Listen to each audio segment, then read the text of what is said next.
Hello and welcome back to Pokémon Violet and the Indigo Disc DLC, where today we're going to bring two more coaches to Blueberry Academy, do the stuff involving them, and then go out hunting for legends. Alright, so we've already done Iono and Larry. So I guess Rhyme is good.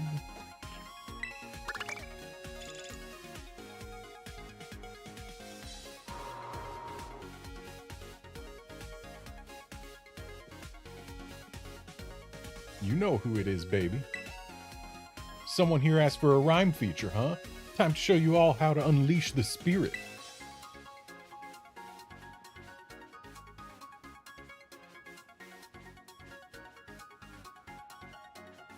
And then we will also invite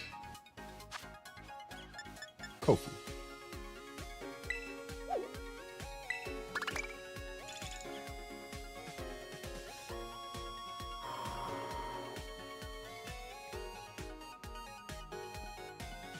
Hey, step right up.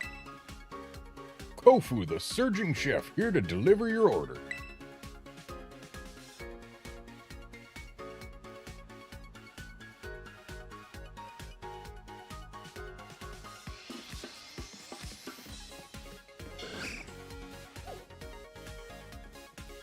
So unlike Larry and Iono, they don't talk to each other, I guess. Vault and Veluza, fancy running into you again. You're still a student, ain't you? Yeah, here you are, getting to invite special coaches and everything. You're really something else, kid. Yep, I'm something else. Gah, you've got the confidence to match your strength, I see. What a great catch indeed. Anyway, thanks for giving me the chance to come all the way out here. Old man Kofu's gonna learn something along with the kids, let me tell you. Step right up. Why not have a lively battle with old man Kofu? I've caught myself a whopper. Let's head on up to the entrance then. It occurs to me that my team has very little that's good against water types. Like, there's Sinistra.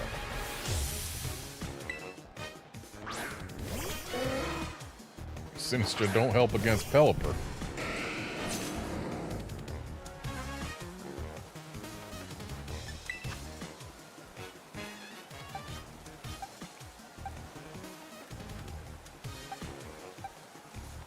Yeah, I'm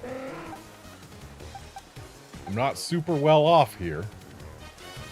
Like, yes, Rock Slide is super effective against Pelipper, but also water on Hisuian Arcanine.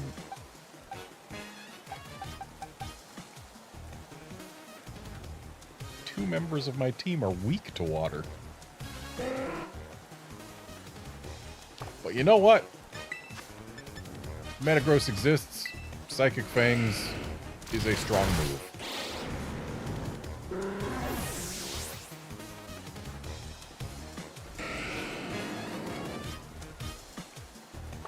And we'll stick around for Feraligatr. You know, it's kind of funny. We can have nicknames be 12 characters long now. Which means that they could, in fact, add an L and an O to Feraligator's name. But they won't.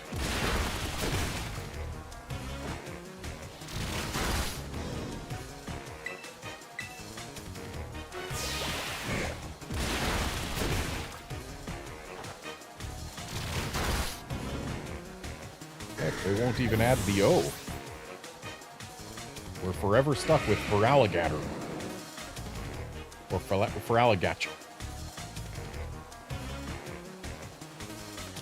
Well, Wugtrio, we know, has 0 defense. So, as long as it doesn't finish off Metagross, which it shouldn't,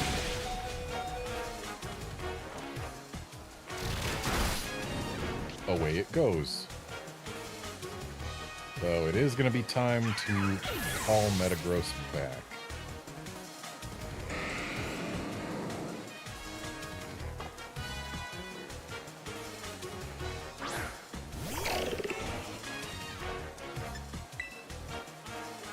I'm guessing that thing's going to use Dark Pulse or something similar. Because, like, doesn't it do more damage with pulses?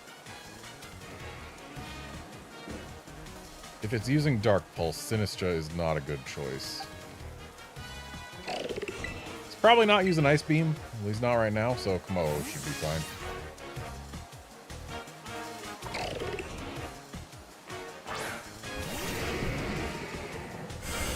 Yep, that's a Dark Pulse.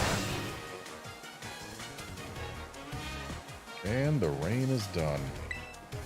So, it probably might know Ice Beam. Let's still get Clangorous up in here.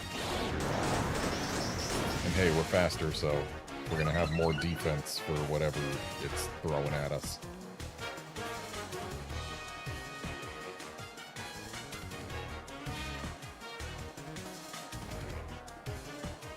Blizzard. Interesting choice. Thanks for missing.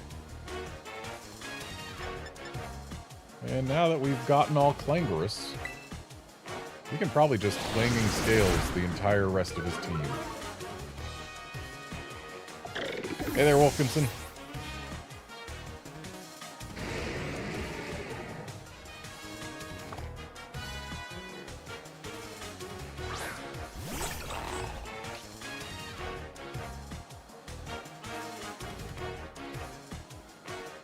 Hey Reggies, congrats on completing your blueberry decks. I am close to completing mine. I've got a couple evolutions to do that I have the materials I need to do it. It's just I'm slacking. And then I'm also missing the Scarlet exclusive Paradox Pokemon. But I'm going to be playing through on Scarlet before too long. So, yeah, I want to get them under my own trainer ID. But they're all that stand between me and completing my decks.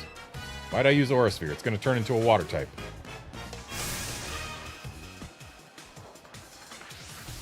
Yeah, Wolfkinson, it super does feel wrong doing singles after every trainer in the DLC was doubles. I wish they would have given these special coaches doubles teams. It would have been neat.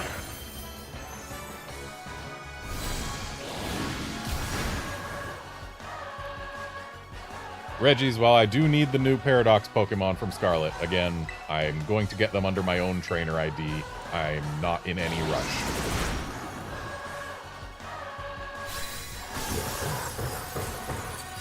And that's kind of how I prefer to do it, is when I am playing through a Pokemon game, I want, whenever possible, I want every Pokemon I get to get into my decks to be gotten into my decks because I got it under my own power rather than having it traded.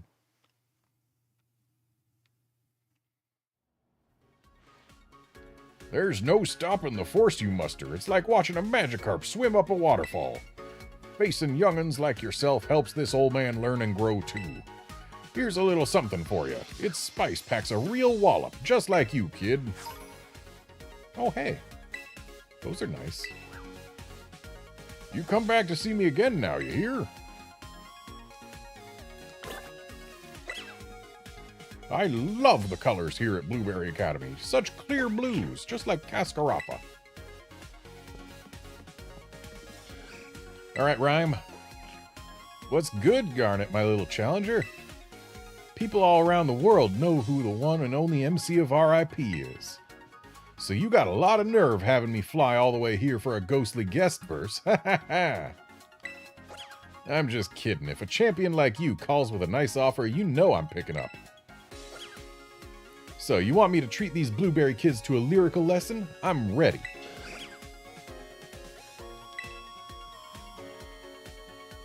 Huh, you're down to go with the flow, huh, kid?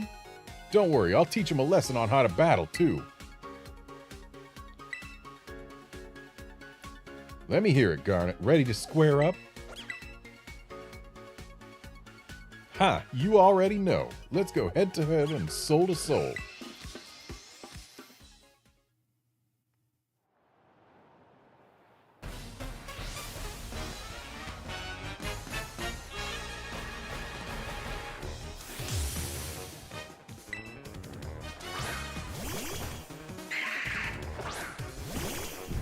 Occurs to me Metagross is not exactly the best suited Pokemon for this. But it's got enough bulk, it'll probably be fine. Then we can crunch the bayonet.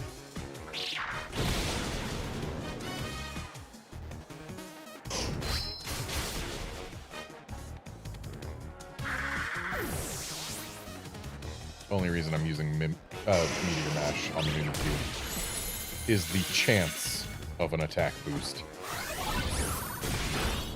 And yeah, thankfully Rhyme at least double battles, like she always did.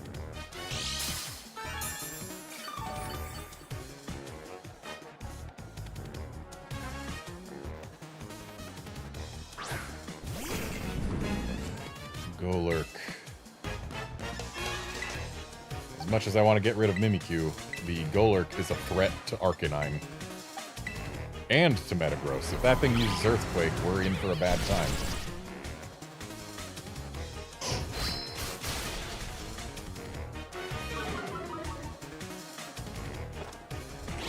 Thankfully, I'm faster.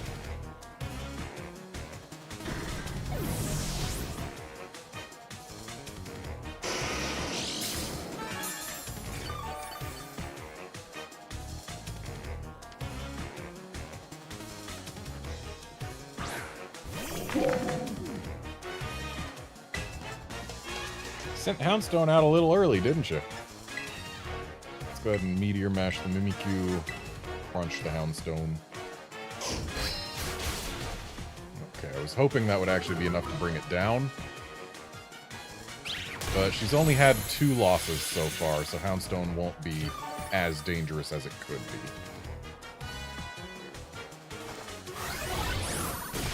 Well, now she's had 3 losses.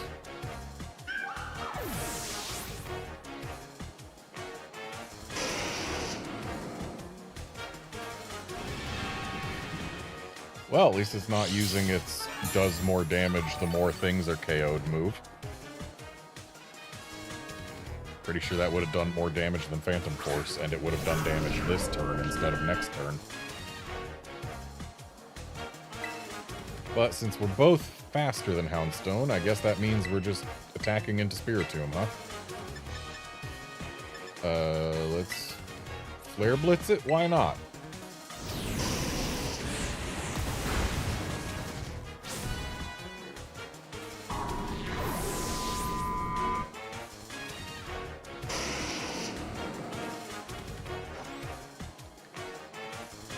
So, something interesting. Apparently, like, over the course of last night, they announced an epilogue to the DLCs that's going to be launching in mid-January. That'll take us back to Kitakami. With, our pals from Uva. Nimona, Penny, and Arven. Which, hey, maybe we'll get to tell Arven about how, we got his dad's book. And he'll actually believe it instead of being like, oh, did you get that from the library? That's cool.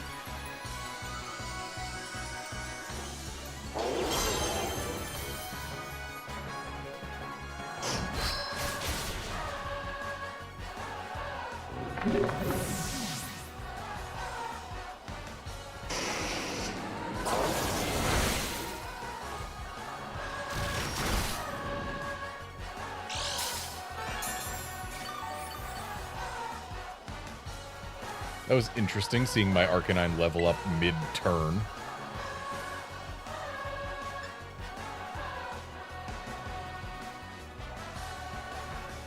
Yeah, Psychic Fangs always hits.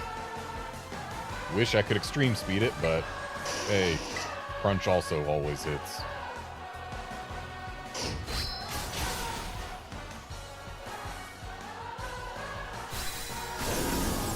Hey, Outlander.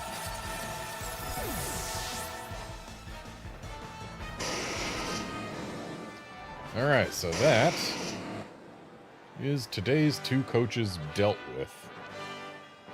I'm shook. This L took me by surprise. This battle rattled my bones and my pride.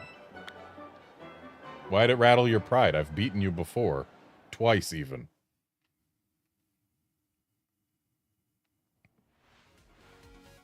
Ha! Great battle. Chilling and thrilling. You got me in your corner, baby. In spirit.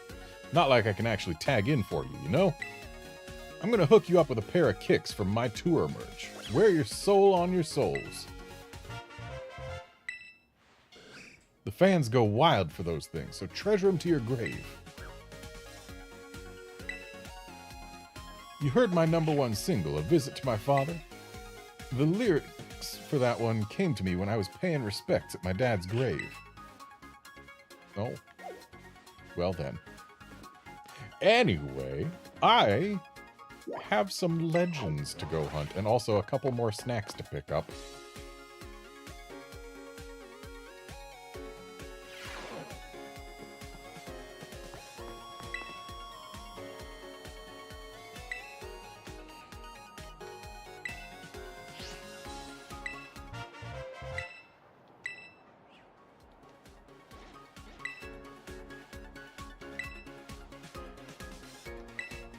Would you believe it? I simply ran smack dab into Entei while out adventuring in Paldea.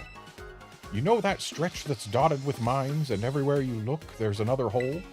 Well, there was Entei, popping through those caves like it was having a grand old time. I don't like to be outshone, so I did my best to keep up with the feller. Ooh-ee, what a chase! We ended up all the way at the coast, side by side, as we gazed out over the endless blue. It loves that snack you have there, so you might just have a shot at meeting it, too. If you run into old Entei, you be sure to give it my best.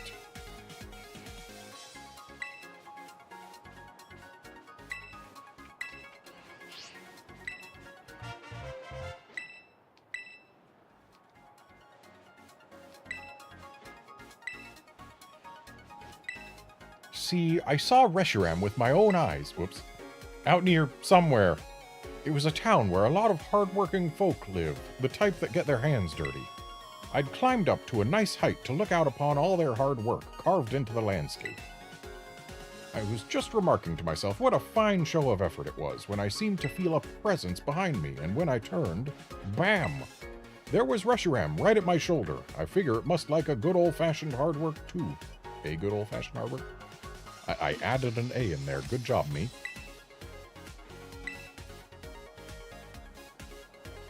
Hey, Califor.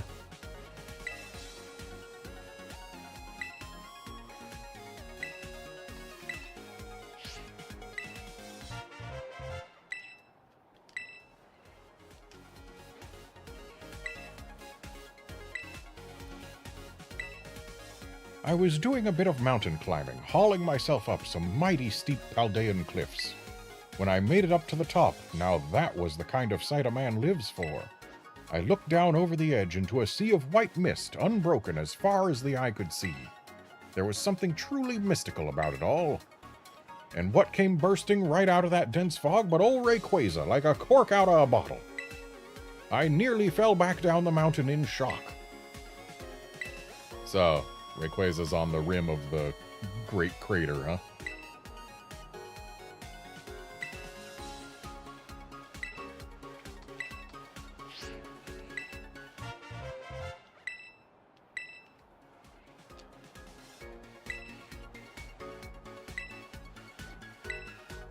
I was off hiking among Paldea's peaks for a bit of fun, mountain climbing being a bit of a hobby.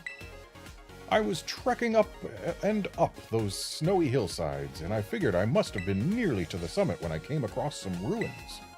Perhaps they'd been a house once. The walls still looked sound enough that I thought I could take shelter and have myself a little rest. I'd no sooner drawn close for a look than this Pokémon appeared, white as the driven snow. Glastrier had been sleeping inside. When it popped its long face out, the fright nearly froze my heart. It just loves that snack you have there. So blah blah blah, the same text as for every other thing.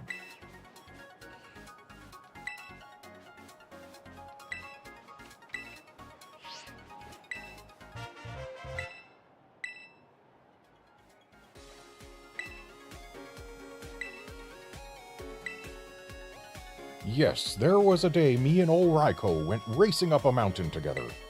That Raikou, it's no slouch, that's for sure, kept dashing past me and taking the lead. I was huffing and puffing and muttering some colorful things as I chased that wily Pokemon. But in the end, we were sitting side by side atop that peak, gazing out upon the massive and majestic desert that covers the land to the north. It loves that snack you have there. It's the same text.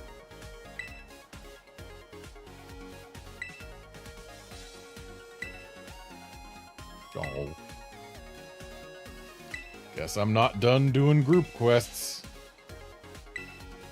Yeah,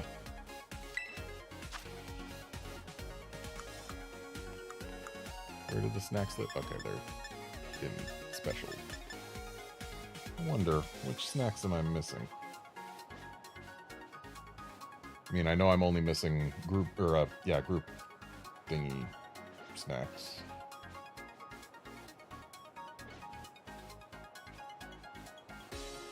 Okay, let's see. Got the page open. So, I've got Raikou Entei Suicune. I've got Ho-Oh. Got Latios. Got Groudon. Got Rayquaza. Got Reshiram. Got Kyurem. Got Solgaleo. Got Glastrier. So I need to do exactly one more group BBQ to unlock all of them. And the last one I have left to get is Necrozma.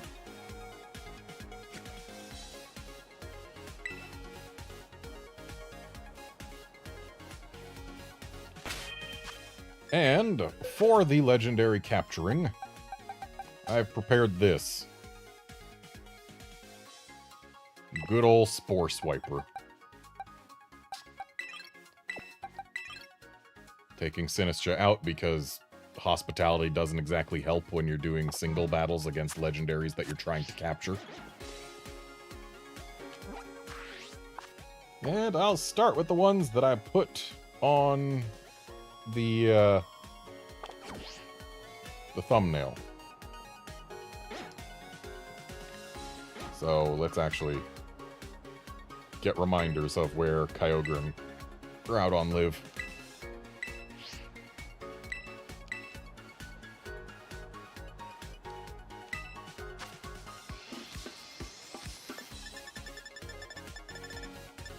So, Kyogre.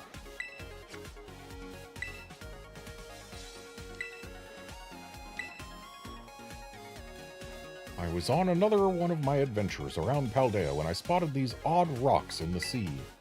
I thought to myself, now Snacksworth, those have got to be those famous rocks said to bring riches.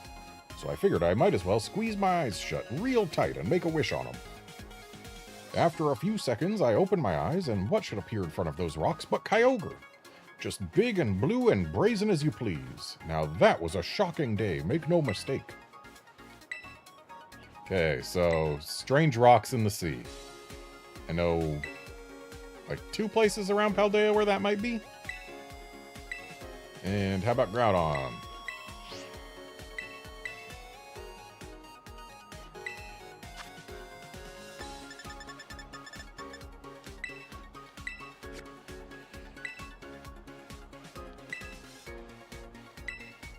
I did spy old Groudon once, back in the days when I was adventuring around Paldea.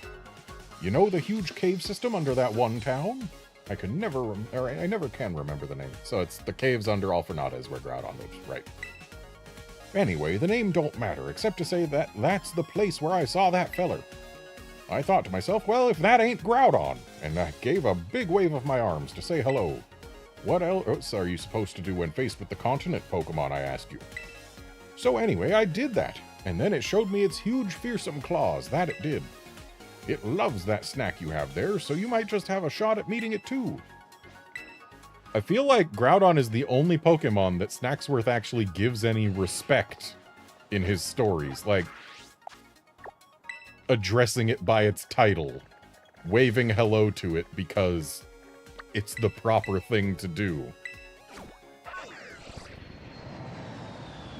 It really feels like Groudon is the only Pokemon that he has deep respect for.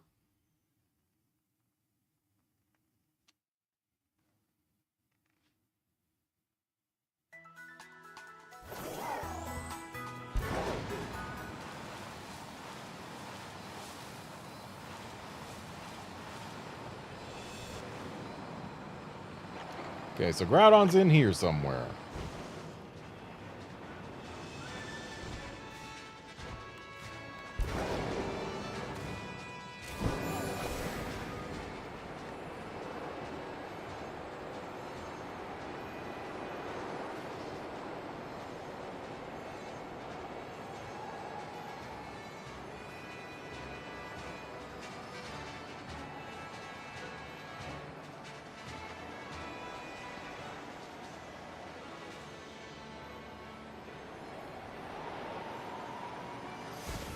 Well, even if one of those was a shiny Salandit, no way I would have been able to get back to grab it in time while staying in flight.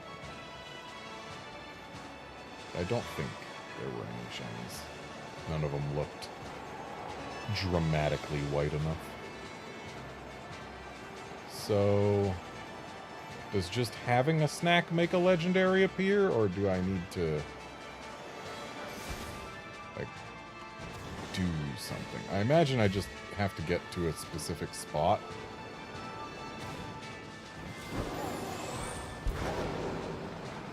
But where that spot could be, I'm less certain.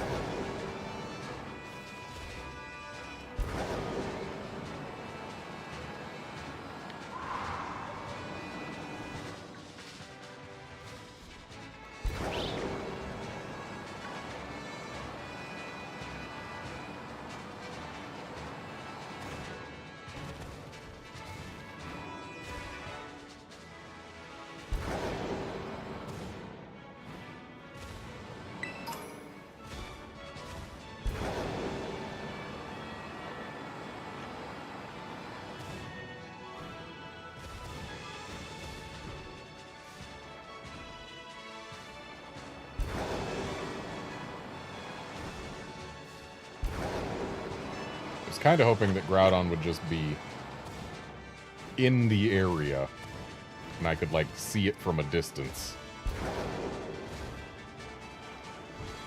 But it's seeming like I won't be so lucky.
Just to be sure.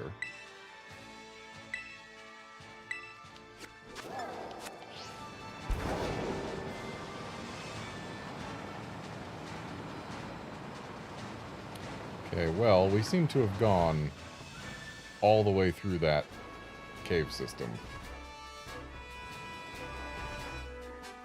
Which means... time to get some help.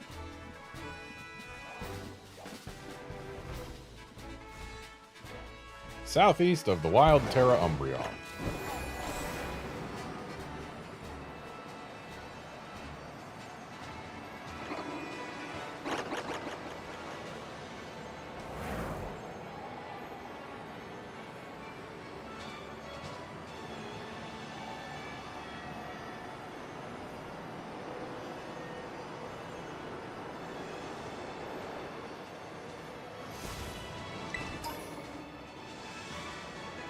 So that's the Terra Umbreon. Oh! Just tucked away in a corner, were ya?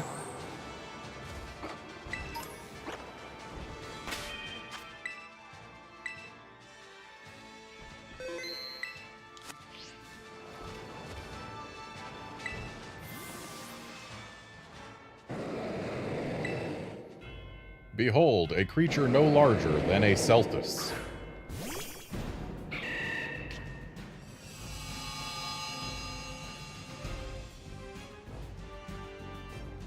I like that we actually get Groudon battle music.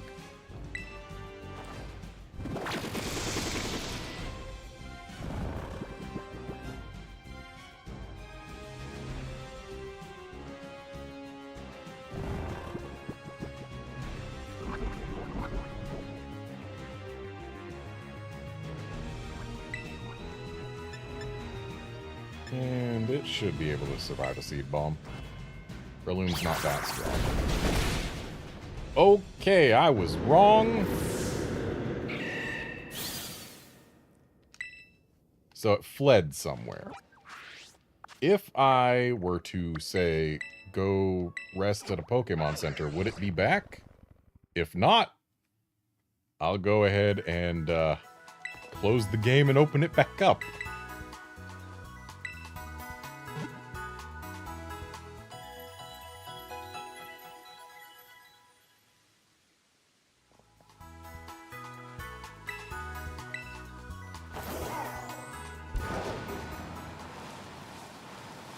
Yeah, level 100 versus level 70 is a big difference, but that's a Groudon versus a Breloom.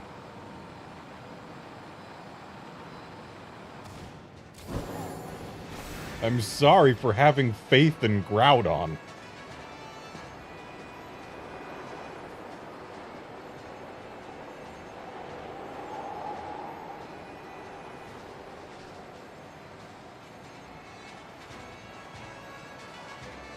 Okay, clearly something other than just resting at a Pokemon Center is needed. So, the answer is closing the software and reopening it.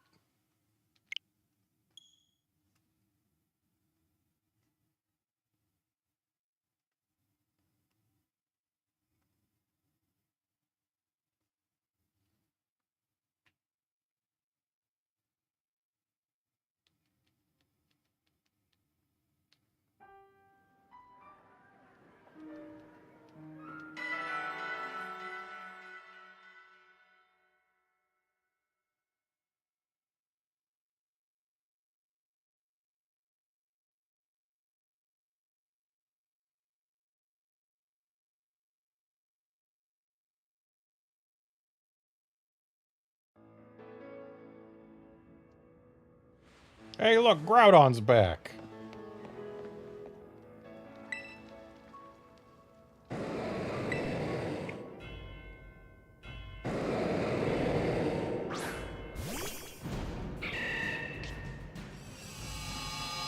$10? That's far too long.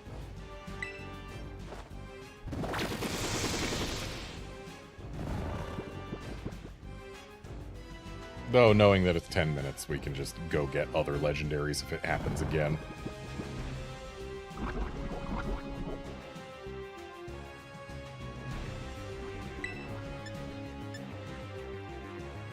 Alright, so a Groudon can surely survive a Brick Break. That's not even super effective.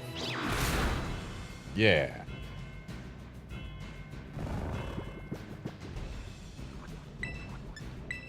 And then we'll false swipe him down. And then he wakes up. Okay, here comes a flamethrower. No, an earthquake. I can live with that. Flamethrower, well, Groudon's not really a special attacker, is it? But a fire-type move would have been scarier.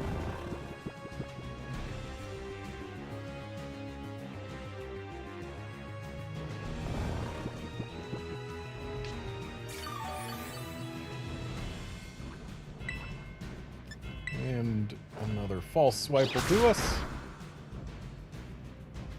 And now, it is time.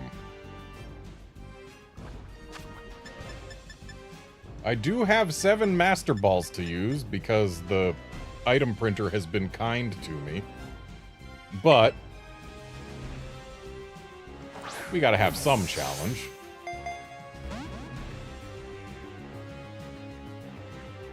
And besides, I like luxury balls more. And so do the Pokemon that you put in them. It's kind of their whole deal.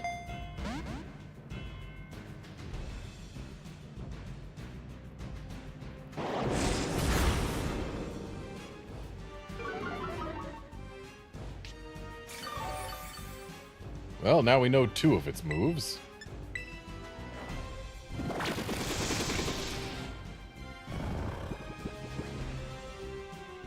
Oh, Outlander, I am positive they kept their old school catch rates.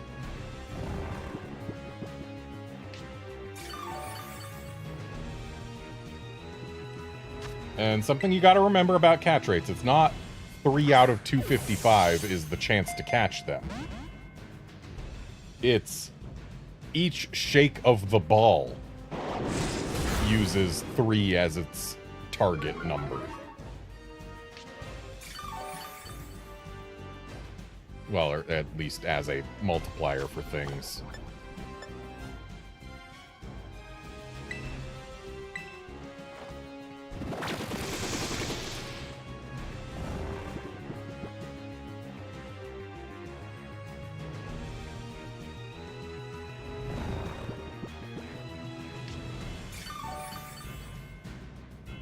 There's a whole lot that goes into capture rates. But here's the thing. In this game, for the first time in the entire franchise, a critical capture is just a capture. If you throw a crit capture, you might as well have thrown a Master Ball.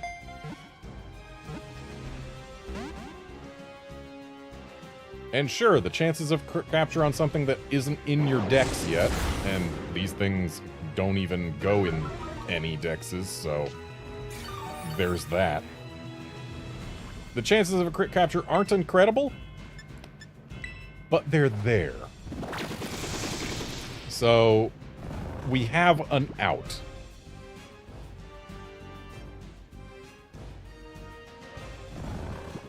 The chances for capturing a legendary will never be lower than the chances of a critical capture.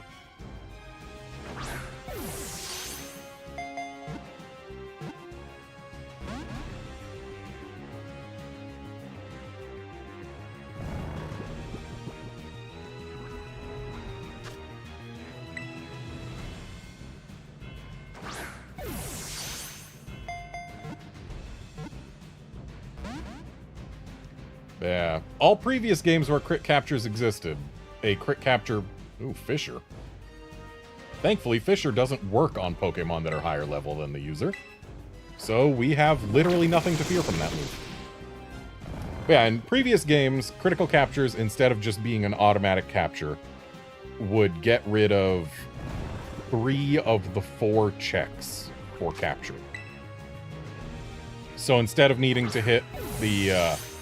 let's just call it a 5% chance for a shake. It's with ×1 Pokeball. It's almost certainly more than that, but instead of needing to hit that 5% chance 4 times in a row, you would only need to hit it once if you got a crit capture.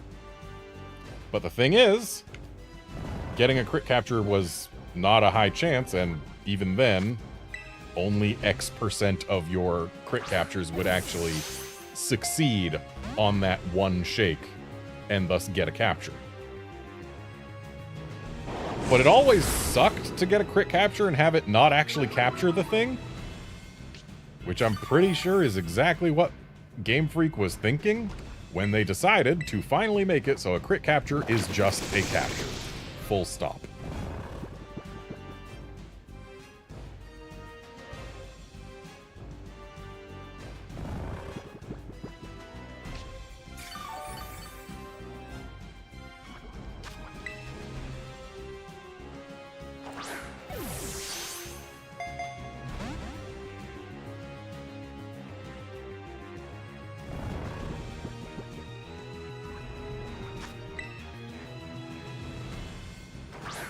Also, fun fact about Pokemon catching. I think it's Gen 6 where this started. But, for the past few generations of Pokemon games, it has been impossible to fail a capture on the first route of any given game. Just straight up impossible. You throw a Pokeball turn 1, it will always capture on the first route. And I think that's just fun.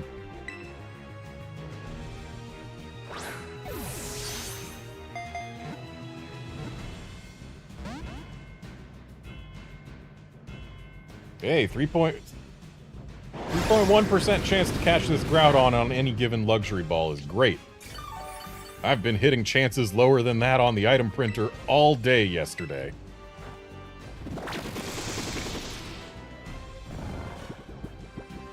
Like that one time where I got a Pokeball print ready, which is a 1% chance on any given print order, which you get 10 of those 1% chances per cycle, which does end up being a significantly higher chance of getting at least one of them to hit the Pokeball lotto thing. Oh, look at him using rest. So, now we know why he didn't use any fire moves. He doesn't know any. So, let's brick break him.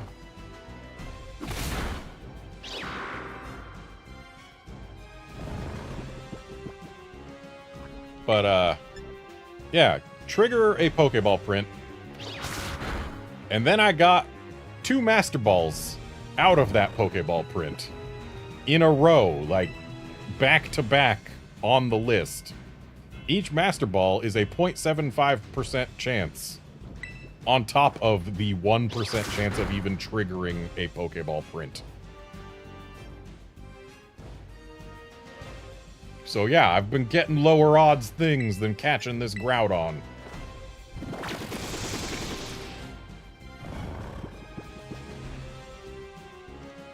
I don't know what the base odds for a crit capture are. They can't be very high. I'd guess somewhere around 2%. But that's just a guess. I do know that once you've got your Pokédexes as filled as I have them, and you're trying to catch things that you've already caught before, it feels an awful lot closer to somewhere between 30 and 50%.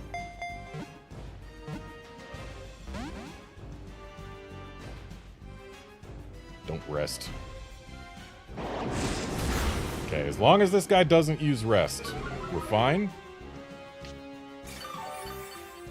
Rest is the thing that wastes our time.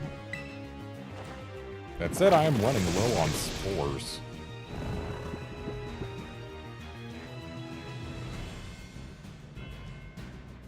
I wish I knew what the base odds for a crit capture were.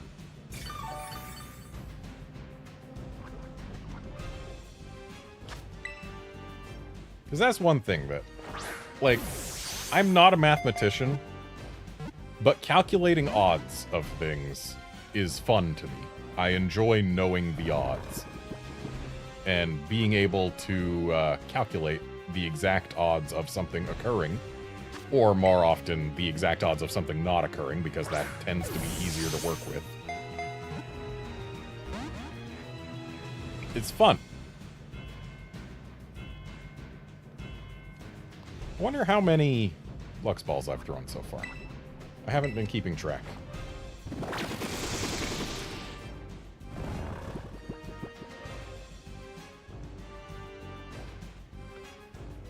But I'm gonna say it's probably somewhere around 15. Let's pretend it's 15.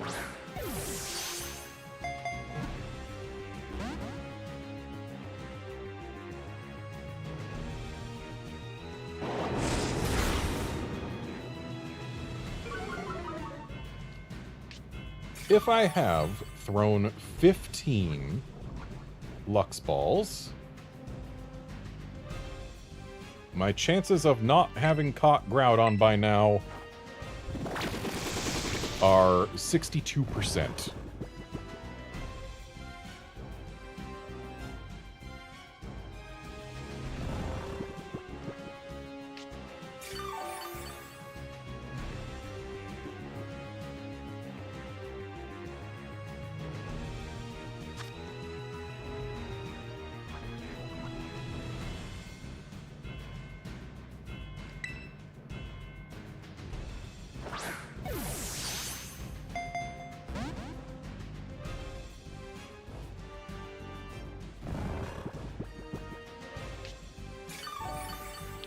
If I have thrown 20, my chances of not having caught it by now are closer to 53%. And that, again, is excluding any possibility of a crit capture. So we're getting close to the odds at which I am more likely to have captured it.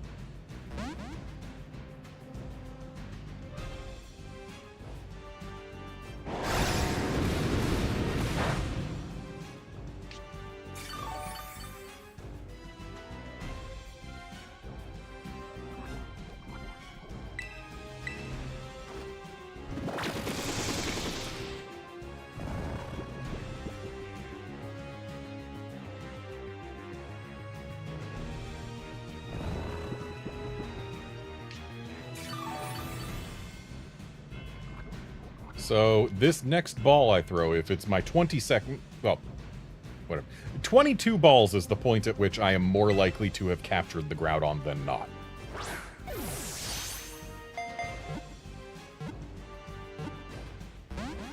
And we're over odds.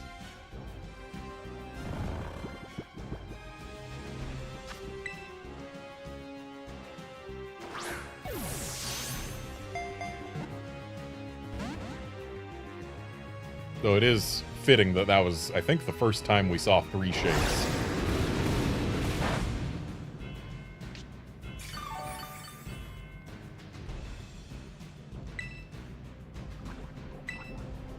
Okay, so that's our last spore.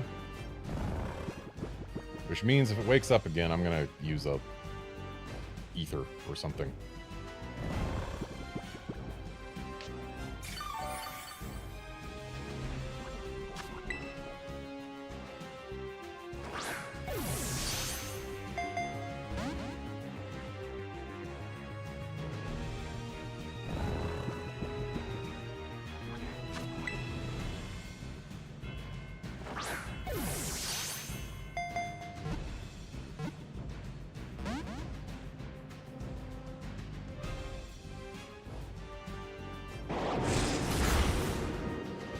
Okay, it is time to get us some more Spore PP.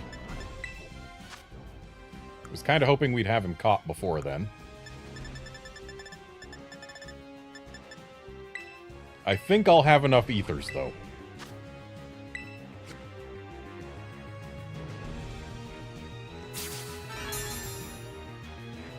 Yeah, Ultra Balls definitely changed things. I'm glad I find Ultra Balls aesthetically pleasing in Pokemon Legends, where they have that kind of lacquer texture to them. But alas, when we're here, it's Lux Balls or bust.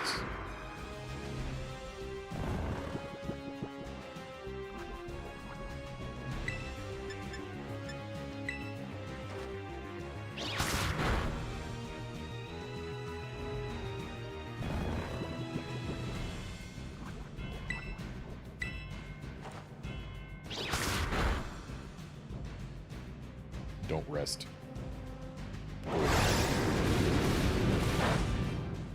Thankfully, we've still probably got quite a while before Groudon starts running out of PP and struggling. We should be able to catch it without too much worry. Chances against catching it before then are fairly low, I would imagine. Especially considering any crit capture is just instant done.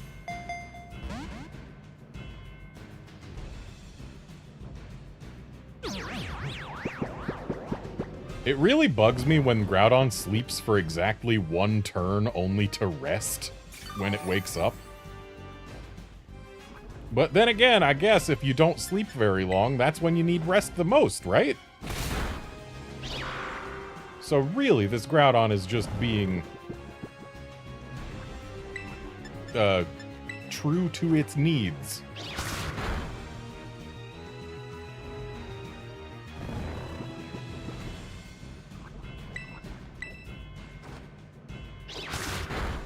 I wish False Swipe had higher base power.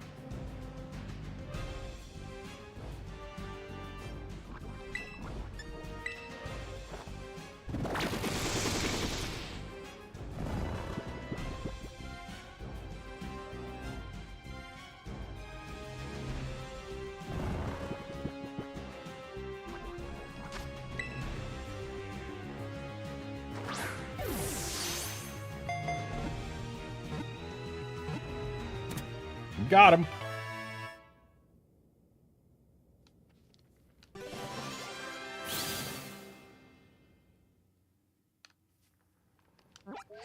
I feel like we were probably over odds for crit capture too. Alright, so when it comes to rocks in the sea that are the type that you would make wishes on, I would guess up here. Or up here. Then again, I guess there's a lot of rocks in the sea, huh? Also, like, the rocks down here feel like a possibility as well.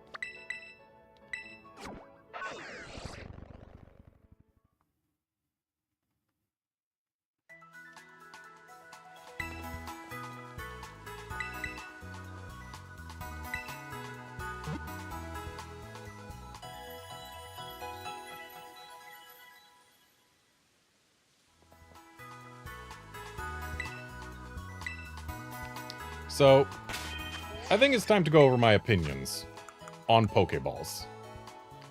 Pokeball is the classic. It's fine. It's fine. Great Ball, my favorite of the standard Pokeballs. I have a tendency to like blue things, so sue me. Ultra Ball, I'm not a fan of the... I don't like just yellow. If it's lacquer yellow, that's more like a golden, yeah, great, fantastic. But just yellow? Nah. Not me. Master Balls. They are a sign of cowardice. They exist for exactly 3 situations, one of which is just a modified version of another. Situation number 1. You encounter a Pokemon that can destroy itself, and you have no way of stopping it from doing so, and said Pokemon is shiny. So, guaranteeing a shiny capture on a Pokemon that could destroy itself. Master Ball is A-OK. Number 2, if you're facing off against a roaming legendary and just don't want to bother. Totally acceptable. Situation number 3, you're playing Fire Red or Leaf Green and you find Entei or Raikou. Master Ball is 100% acceptable there because they can delete themselves from your game if they choose to use Roar. So those are the 3 situations where I see a Master Ball as totally acceptable things to use. Aesthetically, I'd like them better if they didn't have the M.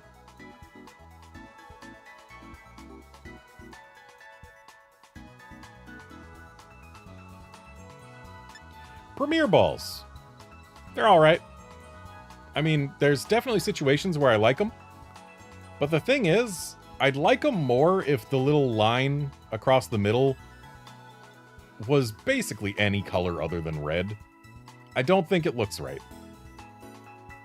Like if it was still a black line like on basically every other Pokeball, I think I would like Premier Balls better. But with it being red, it just doesn't look right. Heal Balls. I'm not a huge fan of the pink. I'm not a huge fan of the kind of beige pattern on it. Yeah. And also, like, Heal Balls have become less and less useful since they were first introduced. And they weren't that useful when they were first introduced. For a Heal Ball to be valuable, you need to travel around with a not full party. I guess these days, actually, that's not true anymore because Pokemon keep the HP they have when they go into your box until you restore your Pokemon at a Pokemon Center. But now it's so easy to get back to Pokemon Centers in any game. It doesn't really matter anymore, does it? So they got their chance to be potentially decent things to use again, only to have it snatched away by the convenience of just fast traveling back to a Pokemon Center or making a sandwich or curry or whatever.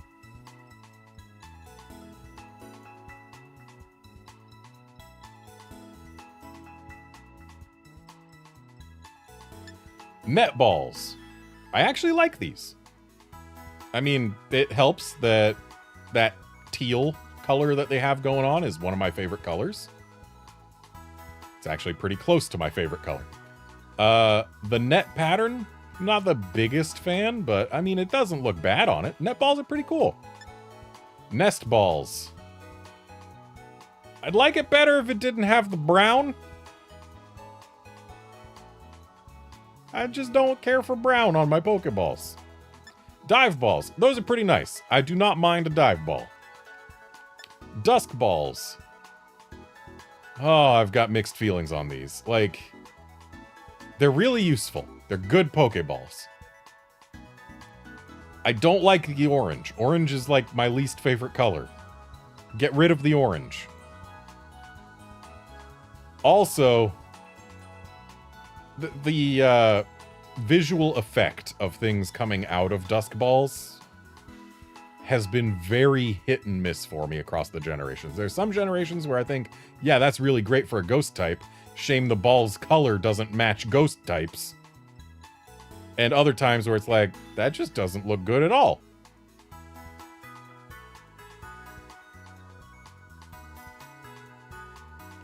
Timer balls. I like timer balls. They're good for catching legendaries, and they look pretty neat too. The problem is, there is exactly one Pokemon that a timer ball looks right on. And, well, actually, no, there's a little more than just one, but timer balls look good on Dialga. They make sense on Dialga with their little clock motif for when Pokemon come out of them. Color-wise, they don't match Dialga. I don't like that.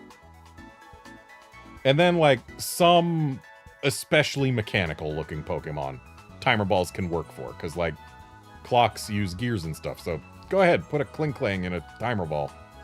That's cool. But, yeah, timer balls are alright. Shame their, visual effect does not match the same Pokemon their color scheme matches.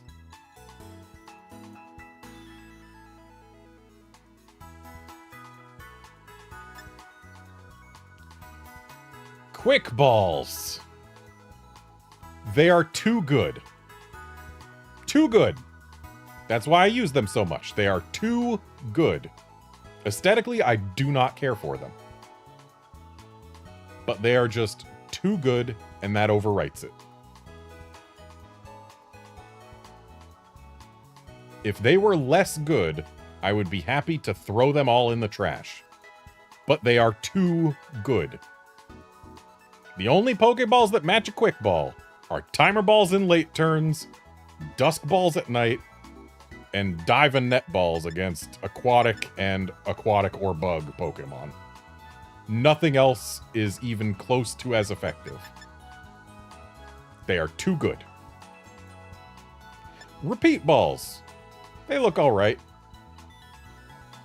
Problem is, when I'm catching something that I've caught before, chances are I'm trying to catch it for a specific reason.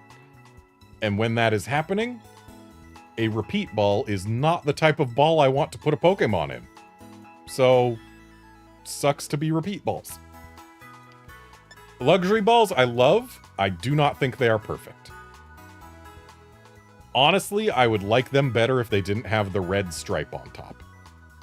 If it was just black Pokeball with gold accents, I would be all over it. The red stripe, I'm not as big a fan of, but the rest of the ball looks good enough that it is still my favorite type of Pokeball. And the fact that canonically, over there in the description, Pokemon enjoy being in luxury balls makes them even better.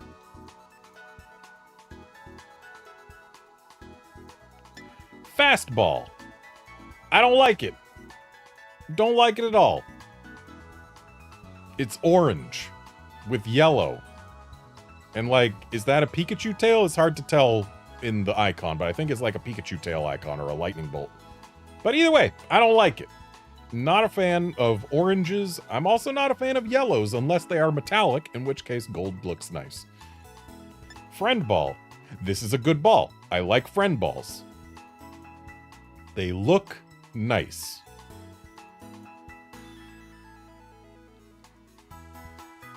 And yeah, fastballs were a thing because in Gen 2 specifically, wild Pokemon could just run away from you because. I relearned that earlier this year when I played through Crystal and some of Gold on the Virtual Console on 3DS, just so that I could get Game Boy marked Pokemon from Gen 2 for my Pokemon Home Living Form Decks from Original Source project. Yeah, friend balls look nice. I like them. The red dots on the green are nice. Lure ball would look better if it didn't have the, like, French fries on it. Like, it's an okay blue. Red on the blue is okay. What are the little lines for? I don't like them. Get them out of there.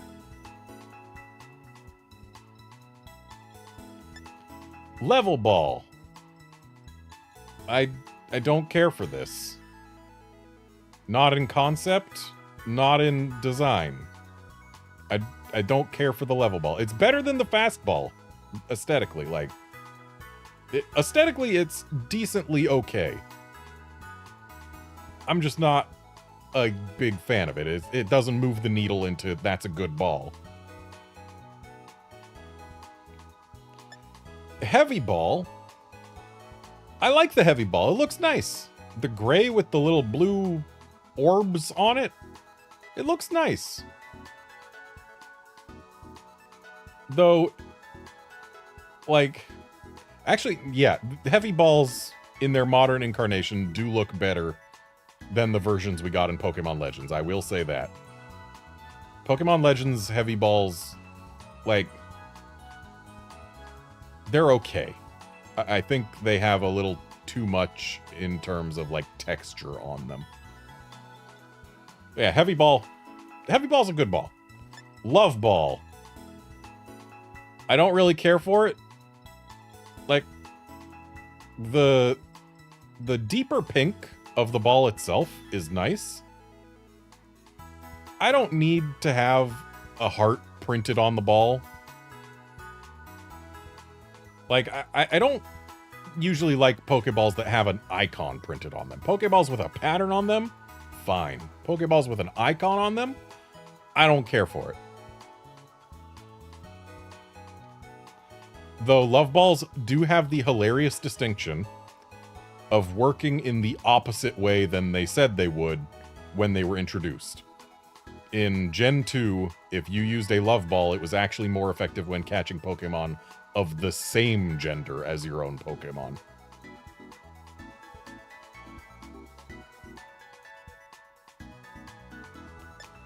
Moonball.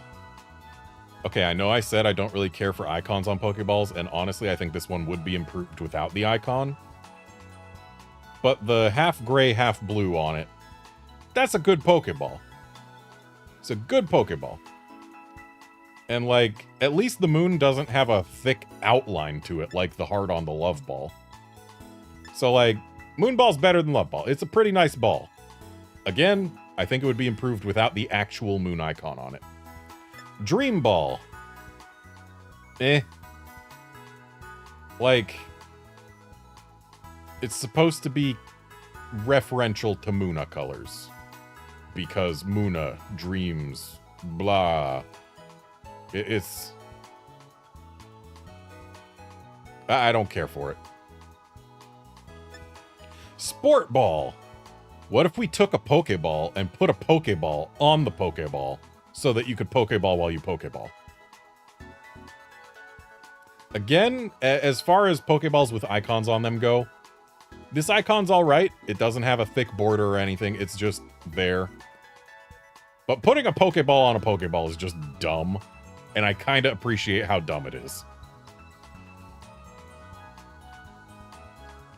Safari Ball, like, the camo pattern, I get it. It's neat. But why are you only going to be camo on top? Also, I don't like browns on my Pokeballs, so go away, Safari Ball. And finally, Beast Balls. Beast Balls look pretty neat. There are a select few Pokemon who I actually think look good in them. And what do you know? Most of them are Ultra Beasts. But, I get that some people like the idea of making catching Pokemon even harder. Like, sure, go for it, you do you. I am not gonna be the type of person to just go catching things in Beast Balls. Like, put an Ultra Beast in a Beast Ball, sure, it makes sense. Putting anything else in a Beast Ball almost never matches the aesthetic. So, yeah. And that's my opinions on the Pokeballs in this game. Let's go find Kyogre. Luxury Ball is the best. That's really what we can shorten it down to. Luxury Ball, Net Ball, Dive Ball, Friend Ball, and Heavy Ball. In no particular order after Lux Ball.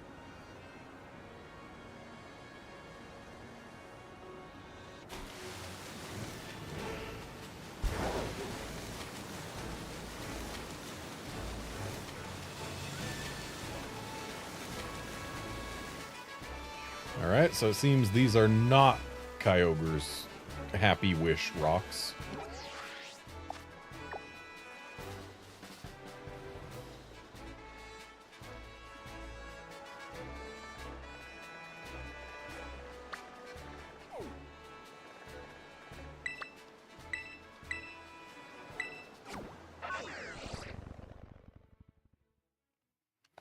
Yeah, Cherish Balls do look pretty nice.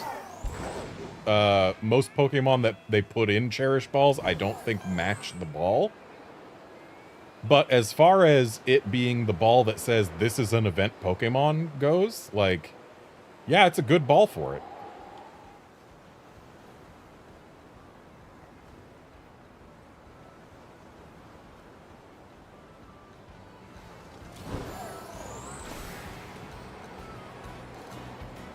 I only just realized that we can use the power of flight to avoid Veluza.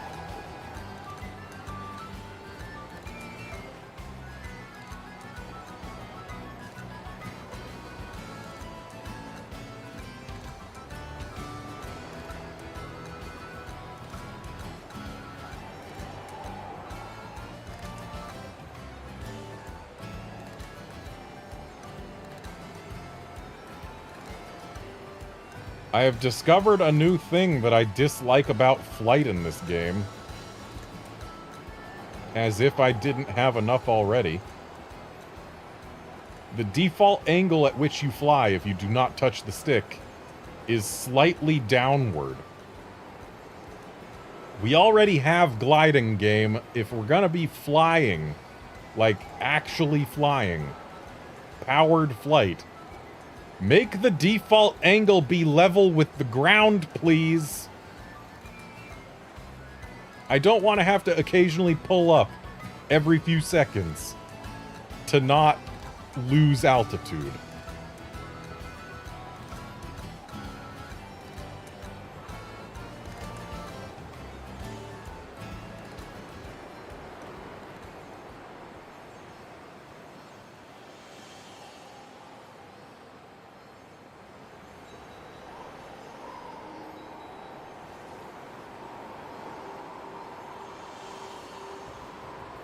Curbster, if by prologue you mean epilogue, the answer is yes, I did see that.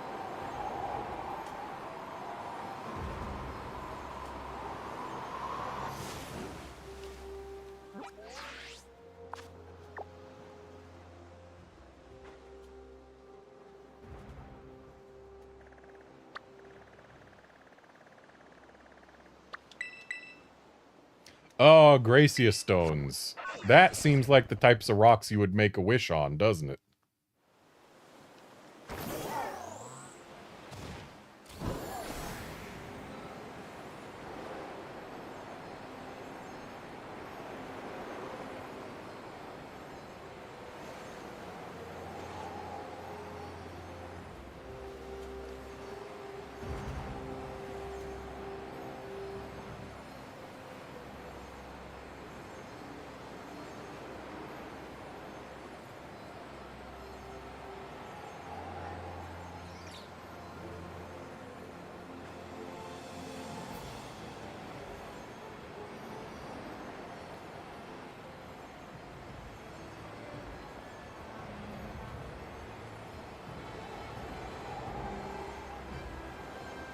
Hey, Gyarados, you seen any Kyogres around? Ha ha, Veluza, you can't catch me!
Okay, I decided to look it up, and it does say that Kyogre can be found slightly off the coast in North Paldean Sea, west of the Ground Blight Shrine, which we are west of the Ground Blight Shrine. The screenshot I've seen does have these rocks in frame, and some other rocks visible through the... Oh! I swear I flew right over this before and did not see it.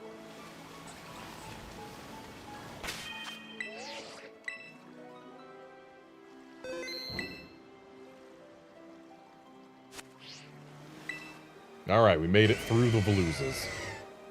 Gyararoa to you too. This thing probably knows Ice Beam, doesn't it?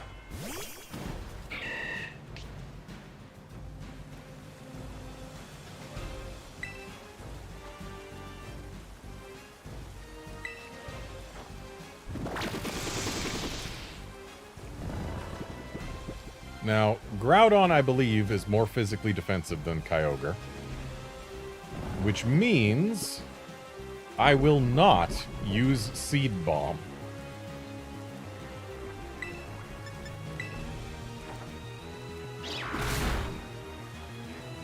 Apparently I shouldn't even use Brick Break. Let me get that Kyogre back.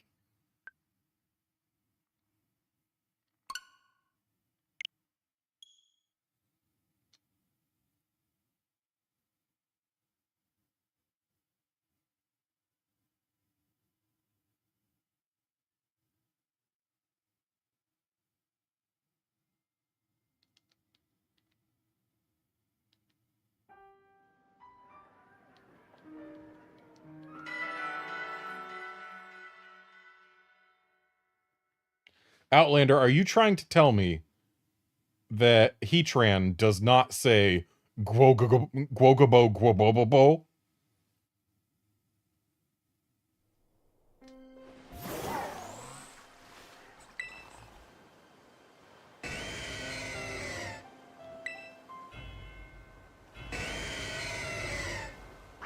Also, I'm pretty sure what happens for the text cries versus in-game cries, like audible ones.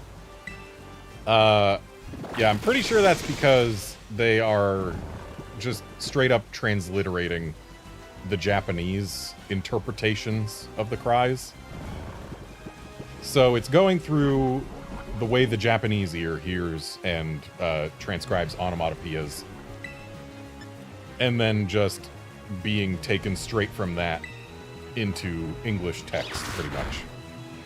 Like, why did that false swipe do so little?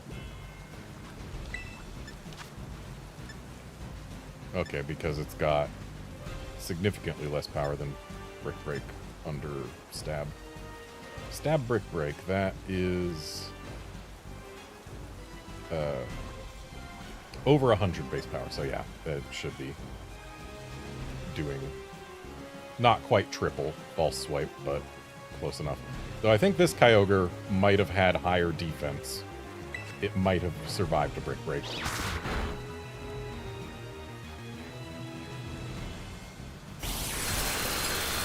Yep, it knows Ice Beam. But yeah, just as an example of the differences between American and Japanese onomatopoeias, for example.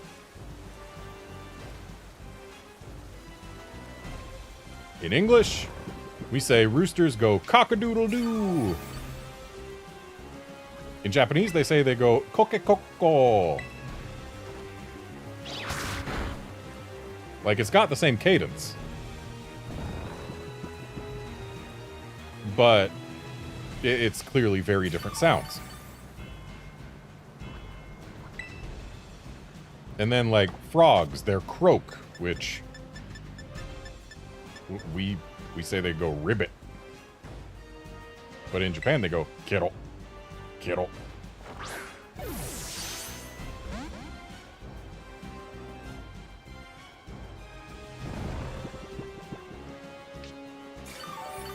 But then again, there are some animal sounds that are pretty universal across languages.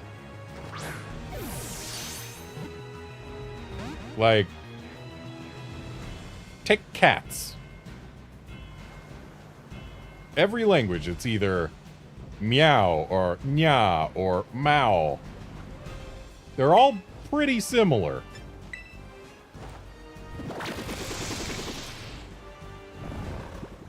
In fact, the oldest, I believe the oldest written reference to cats that we have, or something, it's something like that. Ancient Egypt, we got their name for cat. Like, the name of the creature was Mao. So they just... Imagine if we walked around saying, "Oh, have you seen my pet Meow? Oh, this Meow is adorable. I want to go to the zoo and see a big Meow."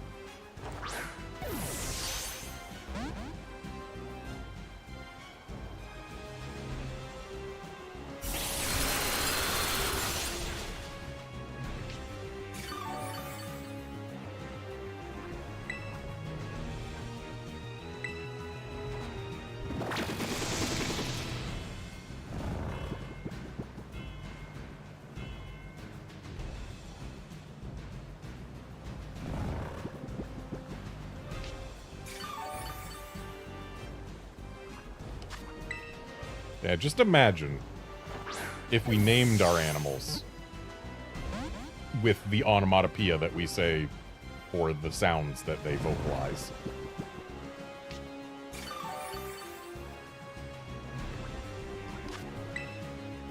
It's almost like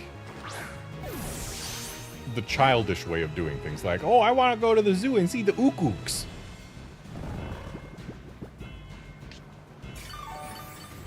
Where are the ribbits?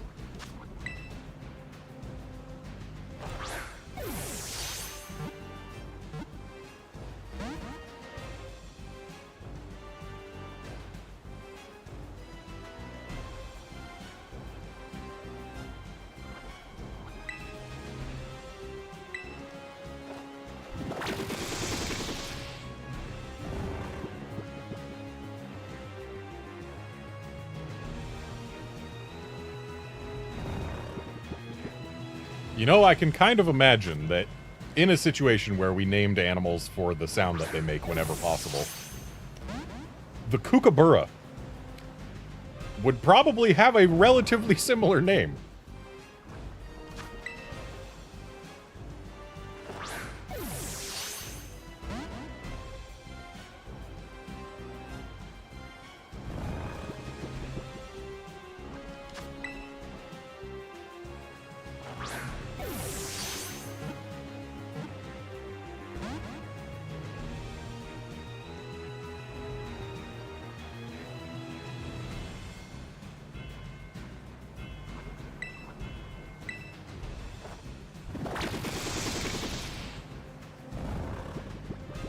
It does sadden me that all the returning legendaries in this game are shiny locked.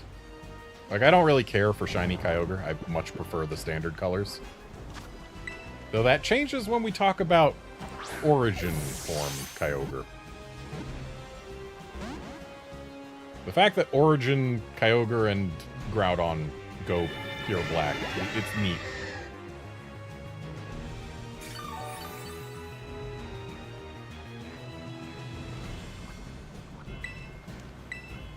Oh boy, this Aqua Ring is going to make it more difficult to capture this thing.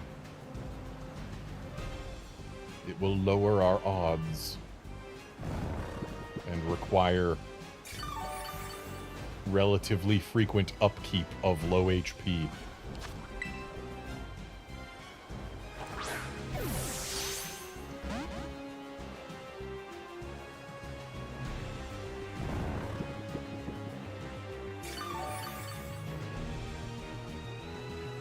I'll false swipe again when it gets into yellow, or rather into orange. When it gets out of red. There's the words I was looking for. Out of red.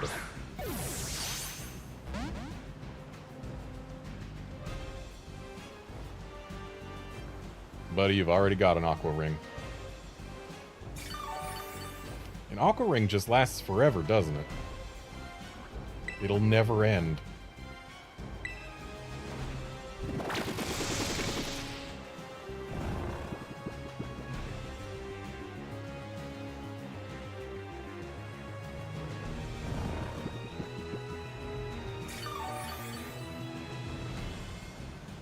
I really do like Kyogre. Aesthetically, it is one of my favorite Pokemon.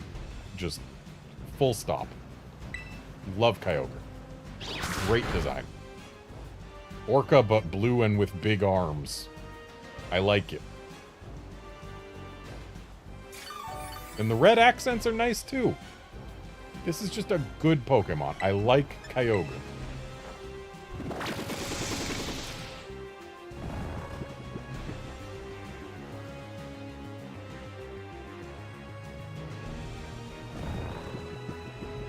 Honestly, the thing I like least about Kyogre is the fact that it's supposed to be pronounced Kyogre, but they spelled it the way they did.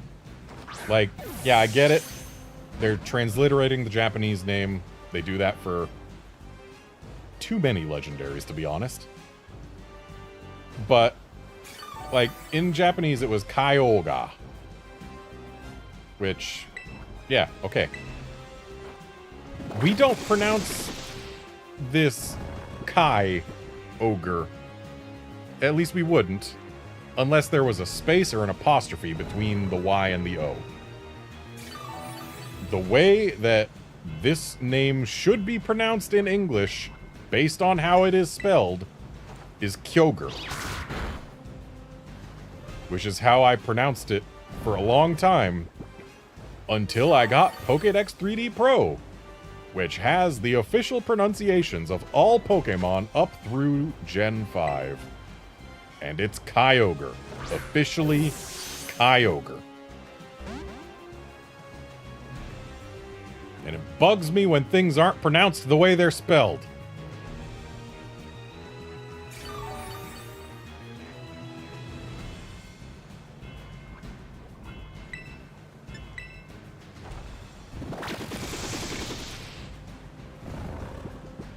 And Outlander English does have rules. The thing is, it has different sets of rules based on what language a word came from.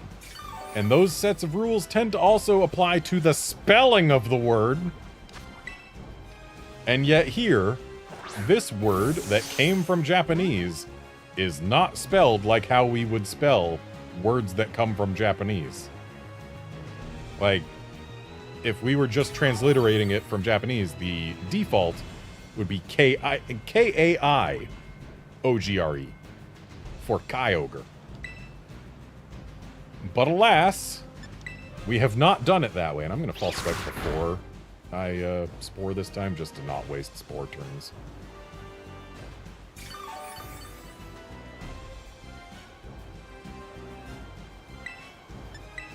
Though, false swiping after spore does mean that it has lower HP when I throw my next Pokeball, so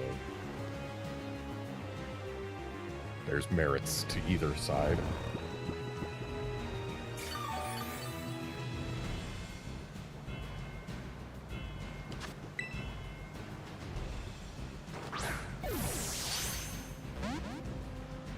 And fun fact, when Americans and Brits spell things differently or pronounce things differently, in the vast majority of cases, the Americans are actually closer to the original pronunciation or spelling as it would be in the source language. Just a little fun fact.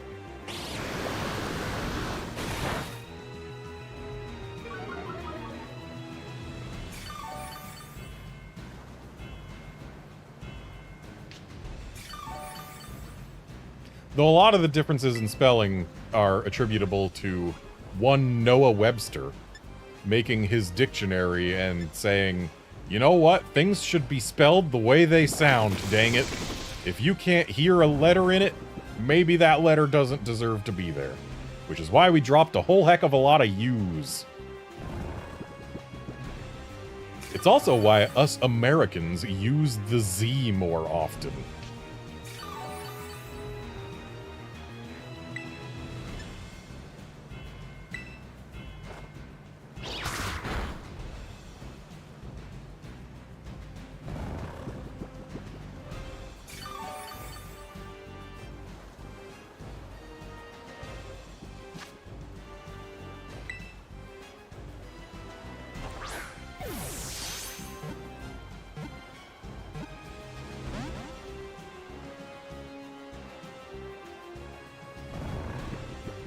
Though, fun fact, even us Americans didn't tolerate all of Noah Webster's nonsense. He wanted us to spell machine M-A-S-H-E-E-N.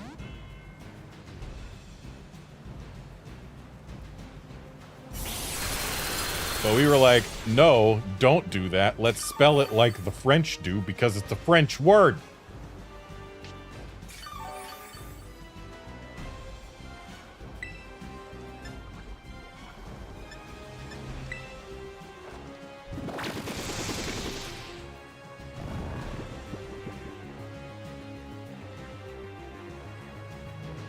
So while we did simplify our spelling of many words based on what Noah Webster thought would be good and proper, we didn't take him up on everything. So we've at least got that going for us. Also, wow, I missed with false swipe. Did muddy water lower my accuracy when I wasn't looking?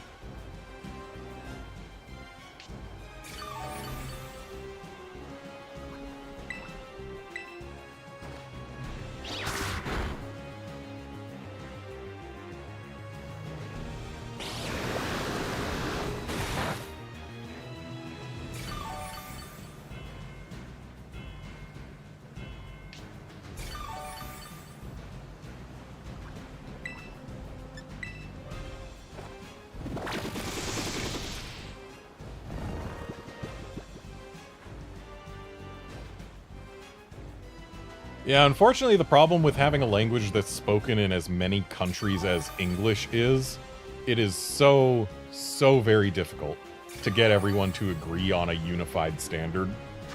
Because everyone thinks their own standard is the best. For Americans, it's often true. Not always, but often. But, yeah, then you've got other examples of other languages that are spoken in, like, 1 or 2 countries. Like, look at Korean. And specifically, the Hangul writing system, which was literally designed relatively recently to be easy to learn. A designed writing system with the specific goal of being easy to learn how to read and write. Why can't we have that?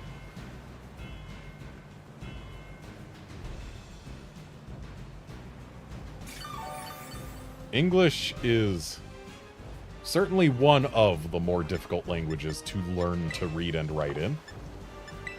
Specifically because we don't have any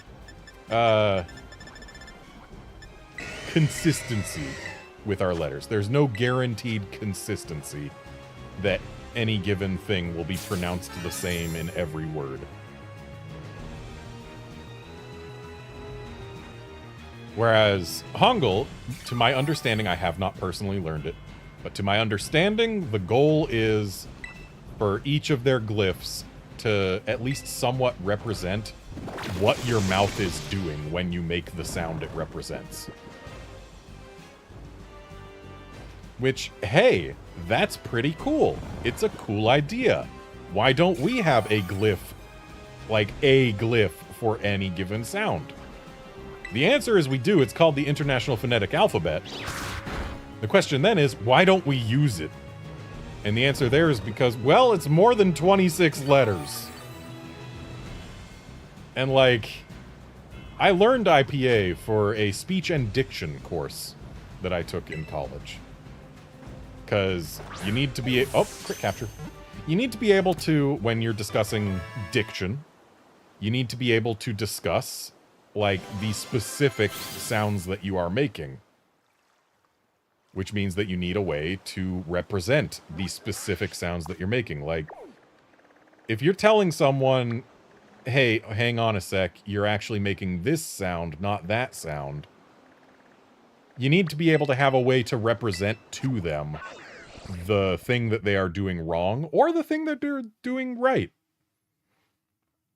And that's what IPA is for. It's for saying, hey, these are the sounds that we hear you making. And these are the sounds that this word is supposed to make in default American English, which is the accent that I had to learn for my speech and diction course. And boy, do I not care for default American English. Or is it standard American English? It's one of the two. And either way, it does some things that I do not care for. Not one bit. Because that is one of those English accents that puts the H before the W in words like what and whip. But no, it's what and whip.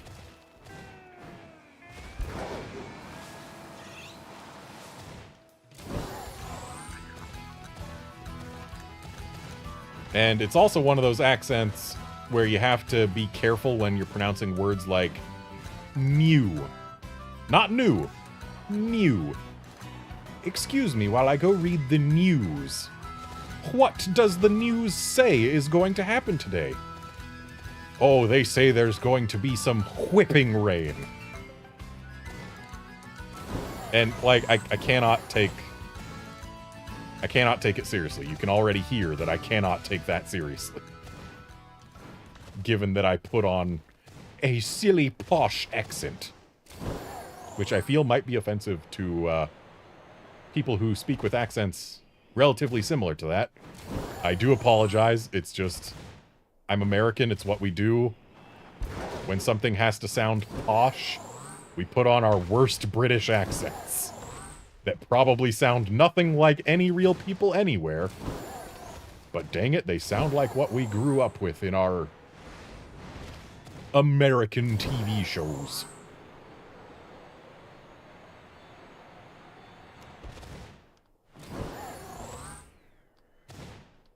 But yeah, default or standard American English or whatever they call it is the accent that, at least at one point, was the most common American English accent.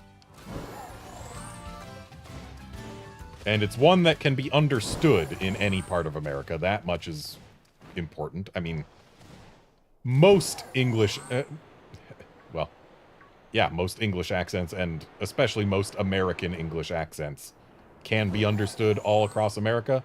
There are some exceptions. Some American English accents are much thicker than others.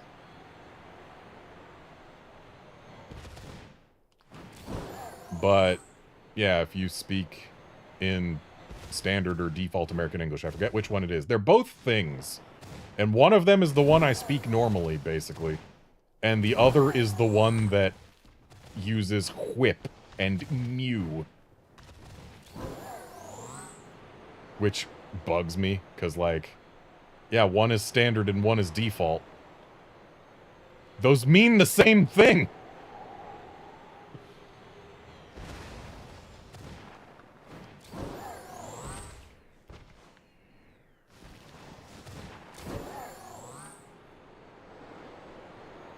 So Solgaleo's supposed to be on top of that building, but I'm looking for Rayquaza right now, because he's in the thumbnail.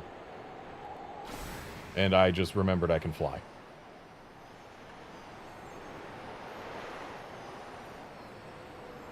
It feels so wrong seeing Garchomps in flight.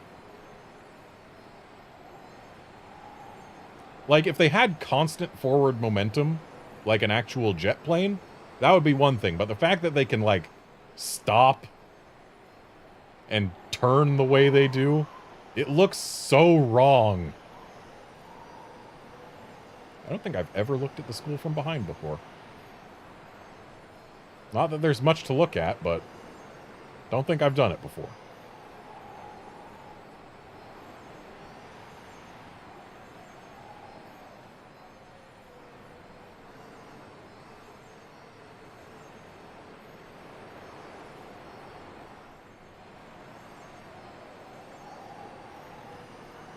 Hey, Garchomp, you seen any Rayquazas around? How dare you? How dare you? That thing almost knocked me into Area Zero.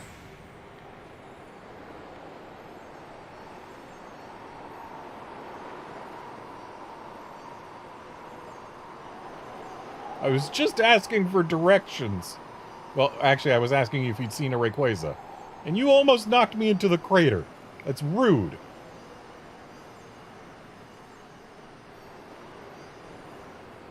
Hey, Magnezone, you seen any Rayquazas around? No? Okay. Hey, Rayquaza! Have you seen any Rayquazas around?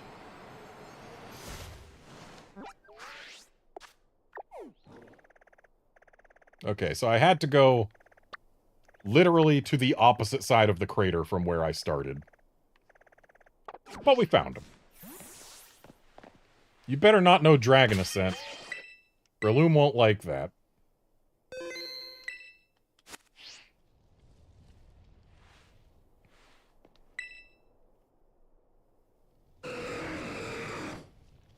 Kyriarashi. Well, you got Arashi in there, which is the Japanese word for storm.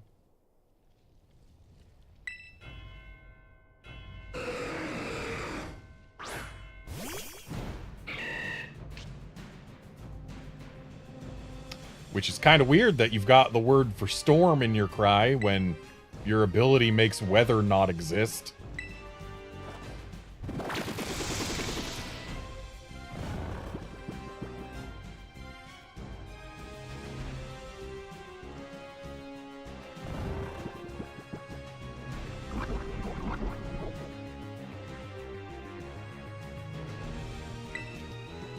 Okay, so Brick Break will do half its normal damage because resisted.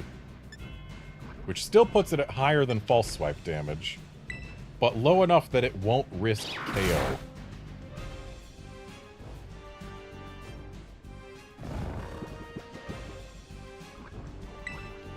And you know what? It can maybe take another brick break, and I did just save. Hey, we're good.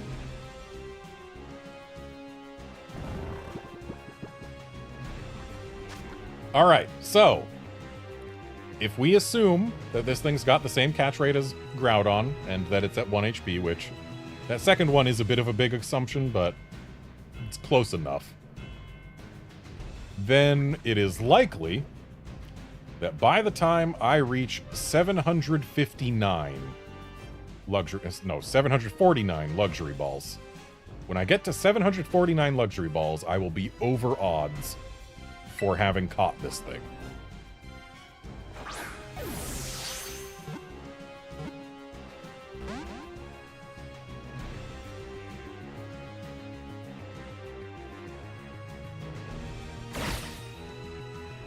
Do you gotta know fly? That's gonna waste so much time, and also Breloom is terrified of it.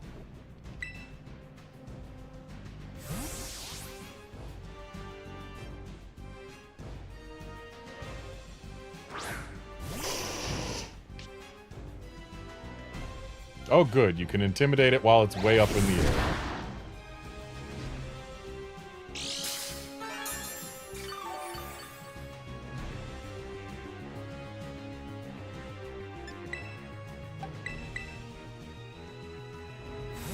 Every time this thing uses fly, I'm going to swap back to Arcanine.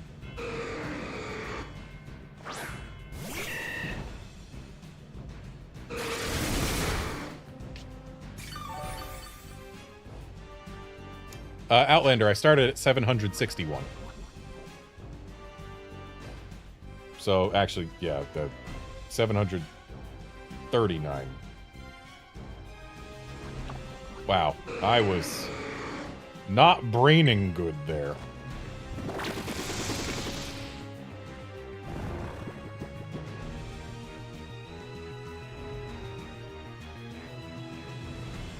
It's like 60 minus 20, that's 40. Okay, so 49, got it. Because we gotta go down from 40 to a 9. Usually I better at math.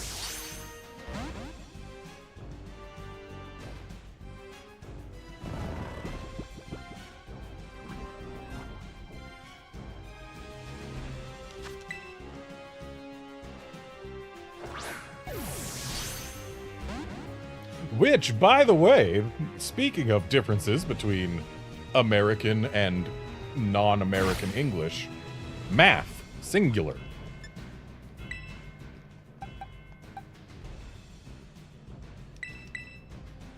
Is actually correct, whereas maths is not.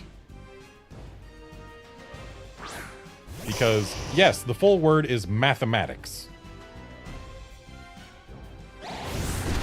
But mathematics is not plural because it's not one of those words that's the plural version of something. It is an uncountable term, math. Mathematics. There is no mathematic. You cannot count mathematics. And furthermore, math is just an abbreviation of the word. It always was just an abbreviation of the word. And since the word itself is not like an inherently plural thing, it's not there are multiple mathematics that we are doing. There's no reason to preserve the S when you abbreviate it. There's no requirement to preserve the S. Preserving the S means that your abbreviation is not exactly abbreviated, because you're preserving the final letter in addition to the first few letters, but you're cutting out some in between. Unless you're going to use an apostrophe for that, like contractions are meant to do, which is what that would make it. A contraction, not an abbreviation. Then yeah, you don't need no S.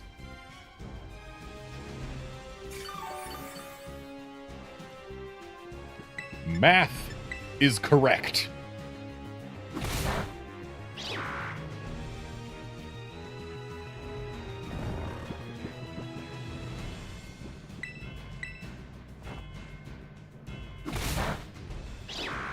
But then again, there's a lot of instances where English from America is correct.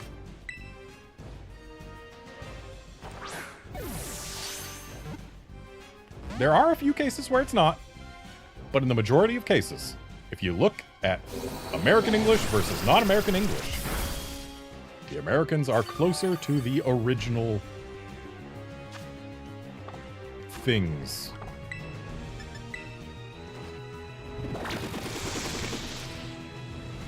More accurate to the source of the words. But then again, isn't that just very indicative of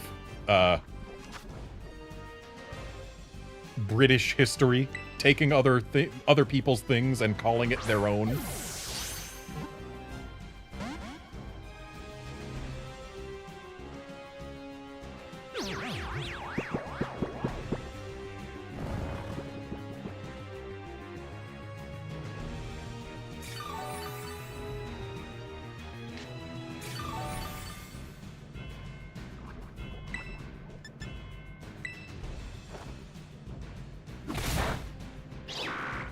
I'm sorry? How did I... Oh. Crit text comes after not very effective text. That's why.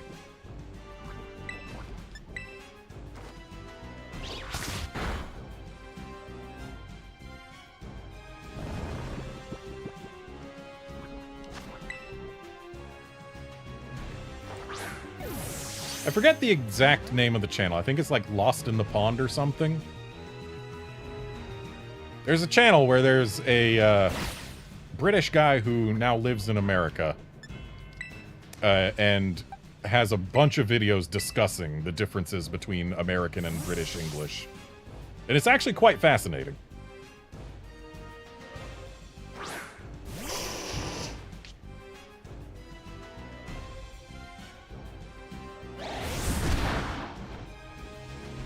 And yeah, Curbster, the reason we pronounce it guillotine instead of guillotine is because guillotine is the French pronunciation, and it's a French word.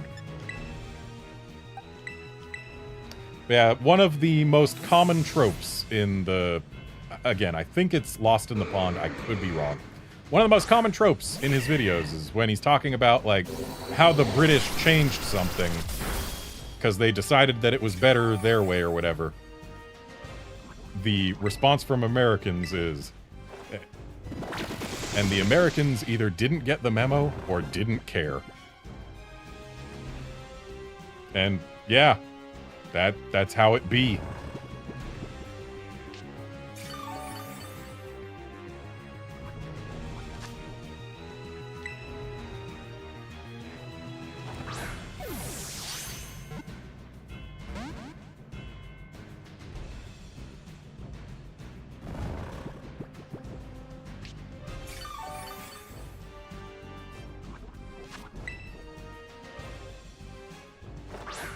Also, fun fact, the American English accent, like the default or standard or whichever you want to call it, is closer in terms of the general sounds and tones you hear to the accent that you would have heard from Shakespeare than the modern British accents.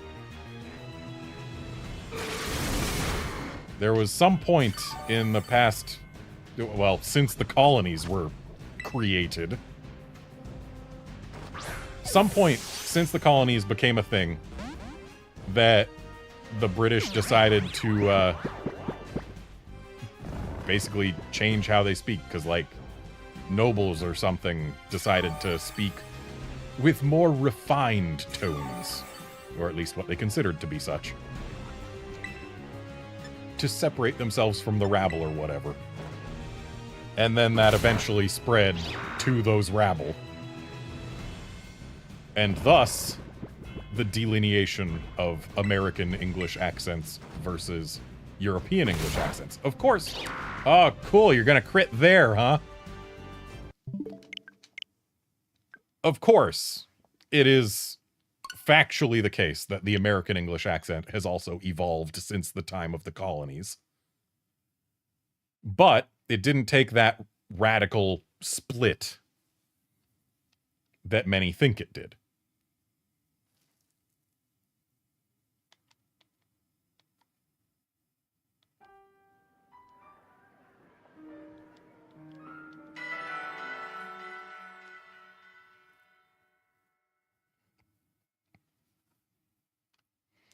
Which is to say that me talking like this, yeah, I sound more like Shakespeare than you do. Haha.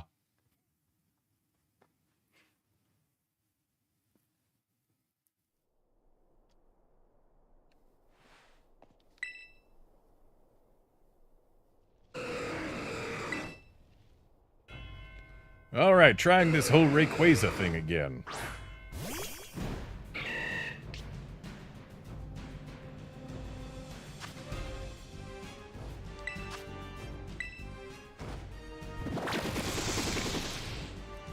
Also, I think I'm only gonna get these 3 during this stream. They're taking longer than I expected. I was kind of hoping that critical captures would be more my friends.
Yeah, the Gen 4 Legendary Capture-a-thon sure was a thing, but at least in that game I was willing to use, like, timer balls and stuff.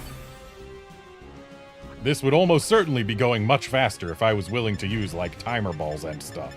If I was using anything other than luxury balls, except for Pokeballs and Beast Balls, this would be going either, well, yeah, it would be going either just as fast, if not much faster. But, like, Rayquaza's not underwater. It doesn't look good in a dive ball. What do you want me to do?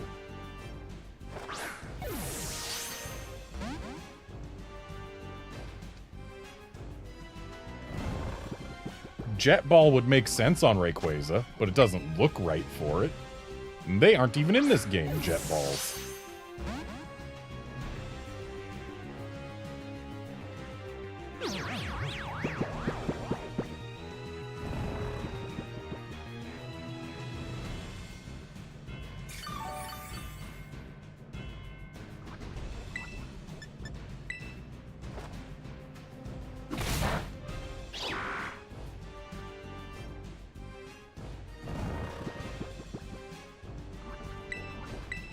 And you know what?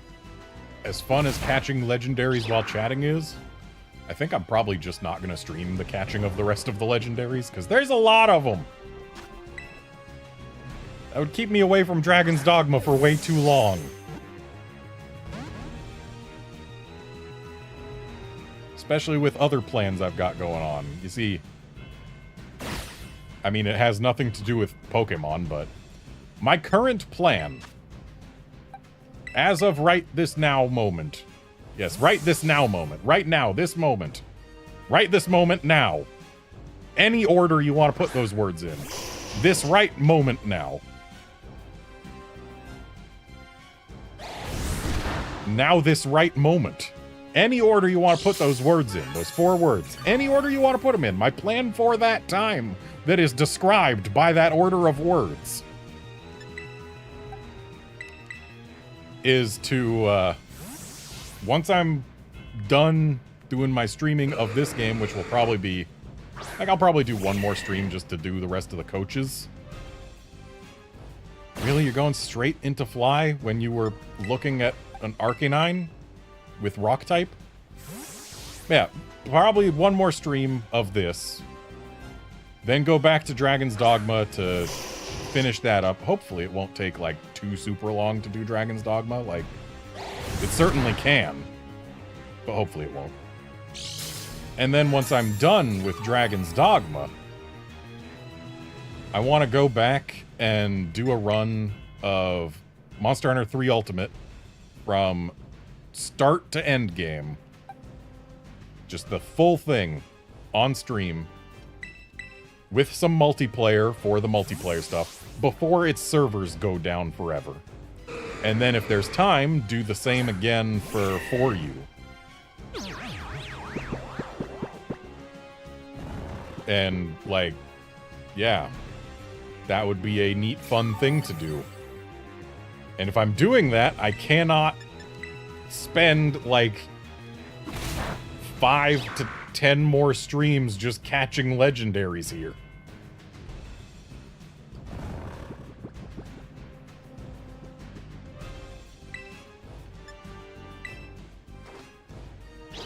And yeah, Outlander, when it comes to shinies, Rayquaza, anyone who doesn't think Rayquaza is one of their favorite shinies is objectively wrong.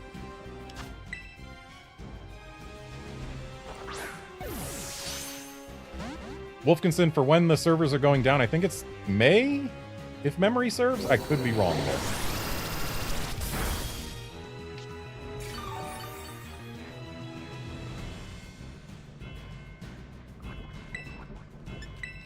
Yeah, that also means that I'm absolutely not playing Spirit Tracks until those servers go down. Because I don't want to be honest. Like, I do want to. I want to play Spirit Tracks at some point. It's just really hard to motivate myself to play Spirit Tracks. There's definitely things I like more about Spirit Tracks than Phantom Hourglass. But boy, are there some things that I don't like as much as Phantom Hourglass. Which is not high praise.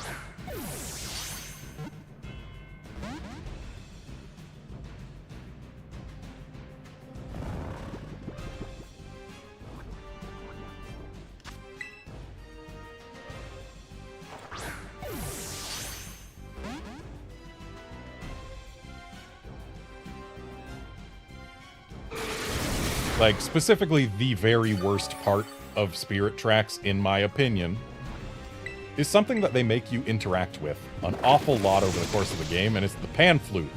I hate the pan flute. I hate how they want us to play it. I hate how strict it is about being played. I hate the pan flute. And yet, it is the Ocarina equivalent for Spirit Tracks. You play it a lot. And I hate it.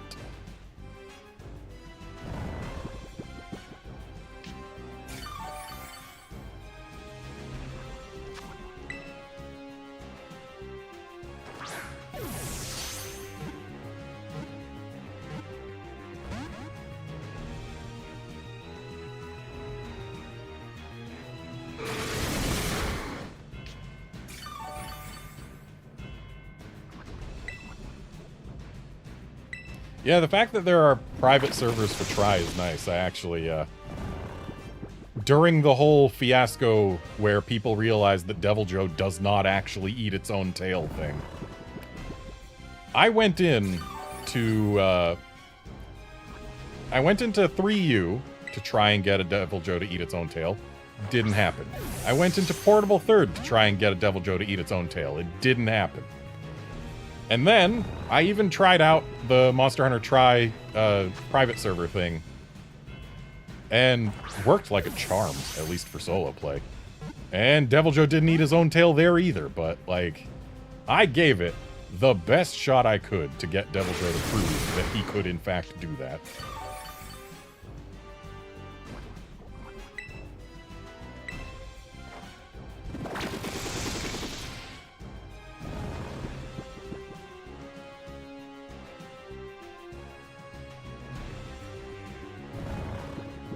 And yeah, Curbster, the soundtrack is absolutely the best part of Spirit Tracks. It's got one of the best soundtracks. Like, it's got some of the best themes. Some of the best music pieces in all of the franchise. Which is high praise.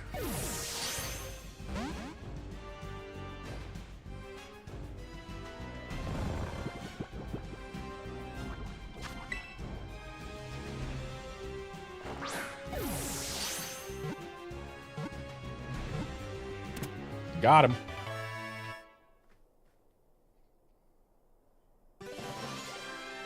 All right. That is enough legendary caching for me for today. So I'm going to go back to the Blueberry Academy and do a couple more coaches. Because they are the last content that is interesting to me that I feel should be done on camera.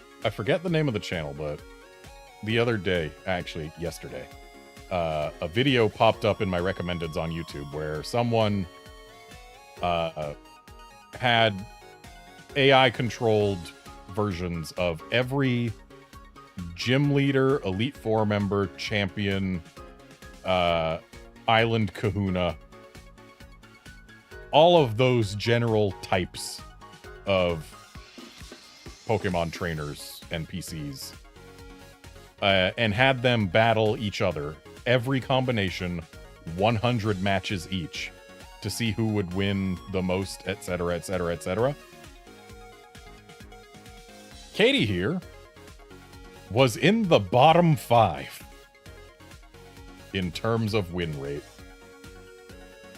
My name is Katie, and I'm the owner of Patisserie Soapberry in the Paldea region. Oh, that's right, I was called here as a gym leader, not a patissier.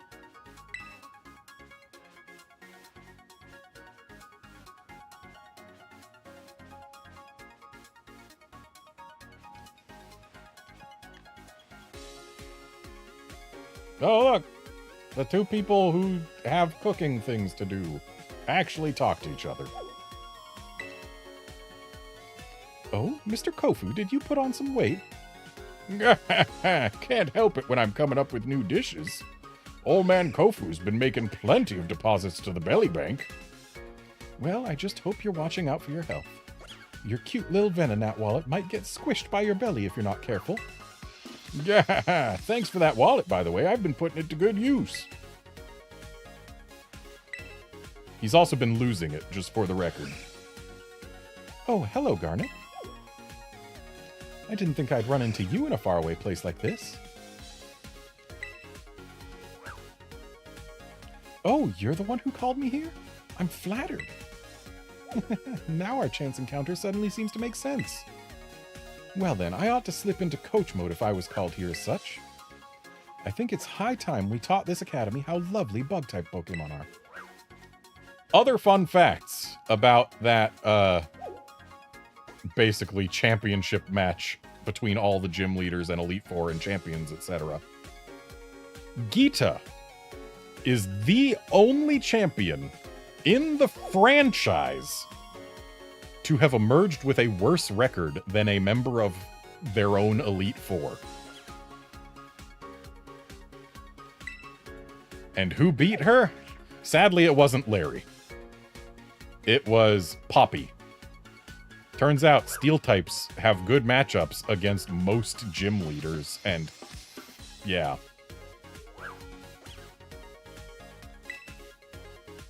Though also another fun fact, Champion Lance from Gold and Silver placed lower than Elite Four Lance from Red and Blue.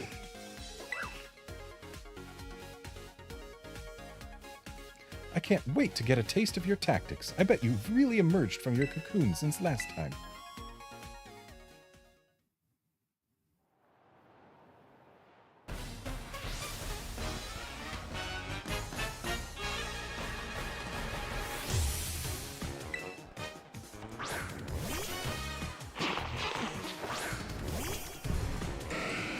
Yeah, it was an interesting video. I'm gonna look into my watch history so that I can give you folks the actual source. Because just talking about a video and not saying what the video is or where to find it is kind of rude. So yeah, let me find this thing.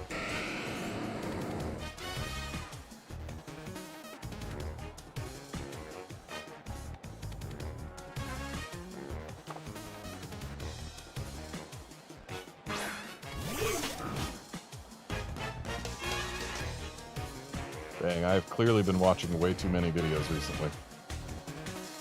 It is difficult to find.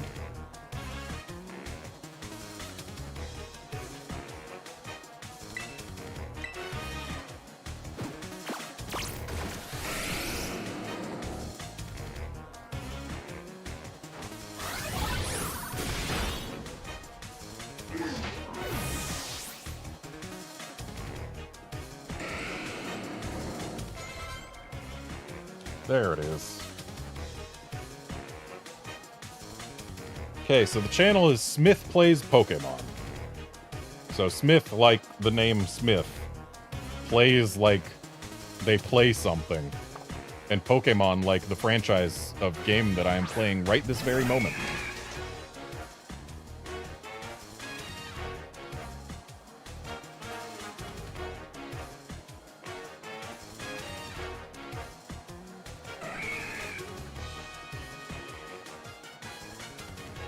In fact, there you go. There's a link to their channel. Because credit where credit is due.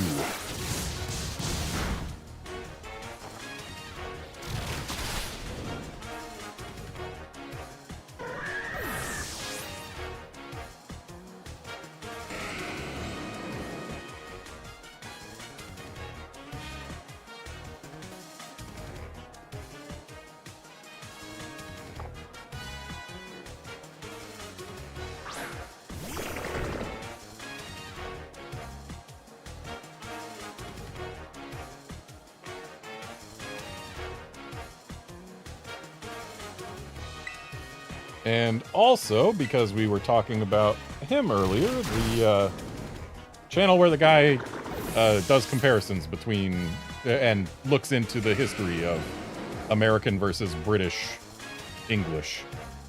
It was, in fact, Lost in the Pond, and there's his channel.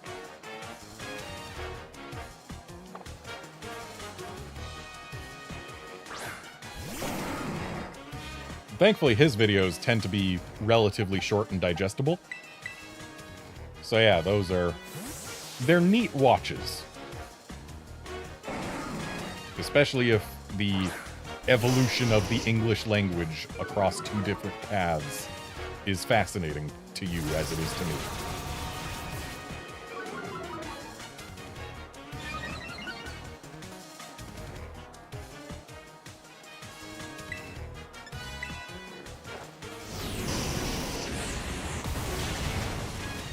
Sturdy. Sturdy. Burn? No burn.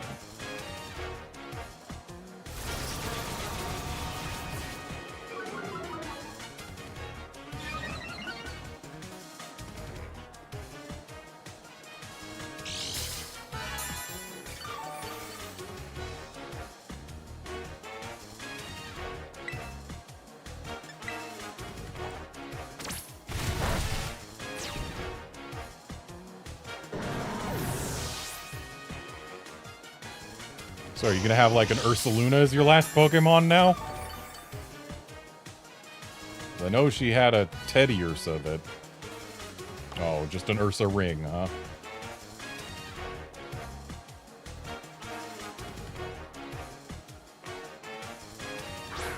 I mean, it would have been kind of silly if she had an Ursaluna. But also, like, I would have been cool with it.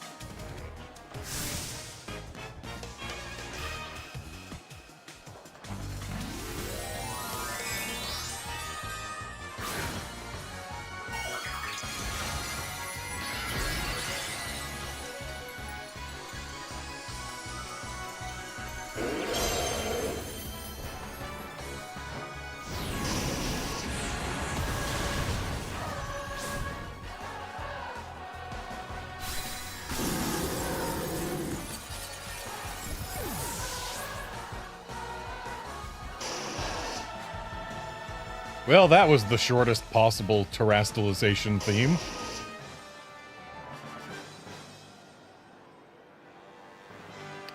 Oh my, beautiful job.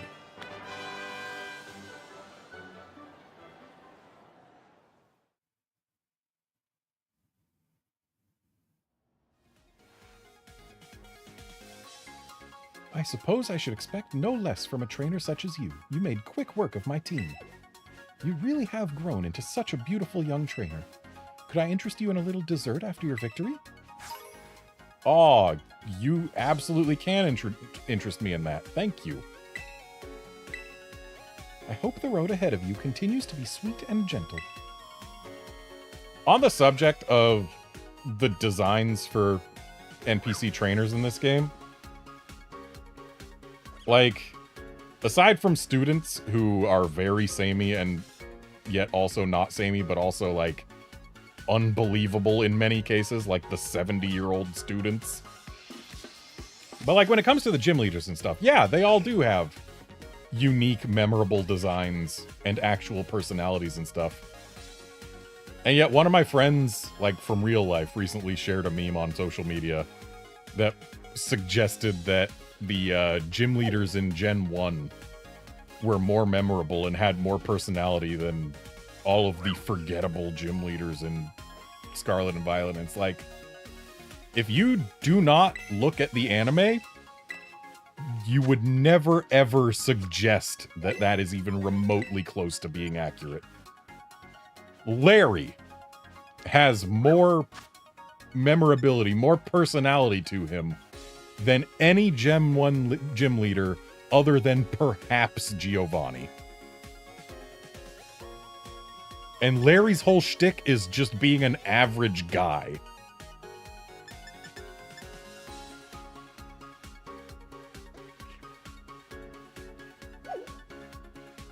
Like, none of these characters lose out to any of the Gen 1 gym leaders, except maybe Giovanni. And Giovanni kind of cheats because he's more than just a gym leader, now isn't he?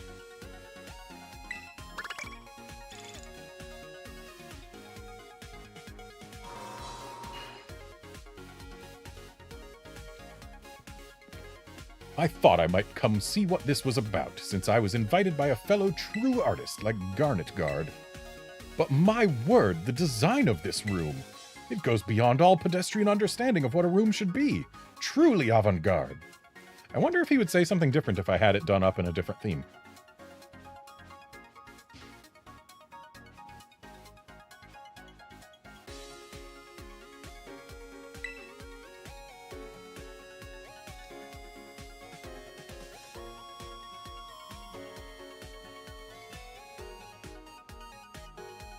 Yeah, but Curbster, even if you only look at what we get out of Larry during his gym battle, he still gives us more to work with than the vast majority of Gen 1 gym leaders. You are Katie, the owner of Patisserie Soapberry, are you not? Yes, that's me, and you must be Brassius from the Artisan Gym. The cakes and sweets that you craft with such care, they are truly avant-garde. Would you consider, perhaps, a grass-type Pokemon for the motif of your next creation? Oh, that might be interesting. How about a Sunflora? Its round face would work really well on a cake. Oh ho, you have a true understanding of the arts. I cannot wait to collaborate with you on this. Also, I think I forgot to talk to her again after she gave me the stuff. You know those antenna Pokemon get when they terrestrialize to the bug type? Oh, they're so cute. I wish all Pokemon had the bug Terra type. You know, since we know this guy's gonna use grass types at us, just a thought. Garnet, I thank you for inviting me to this place.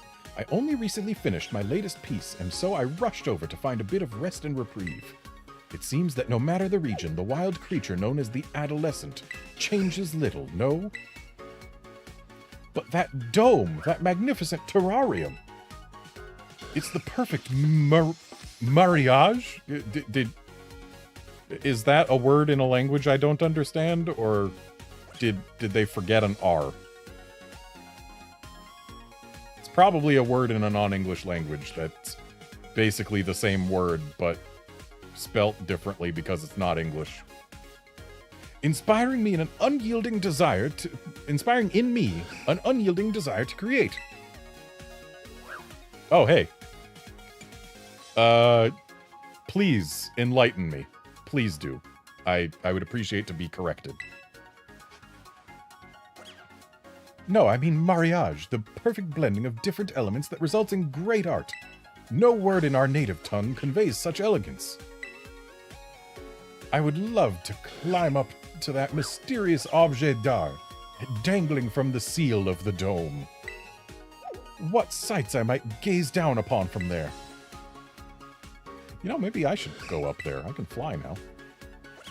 I have some time before my next lecture. Care to collaborate with me in the art of battle? Superb. Then let us move to the entrance of the school with great artistic flair.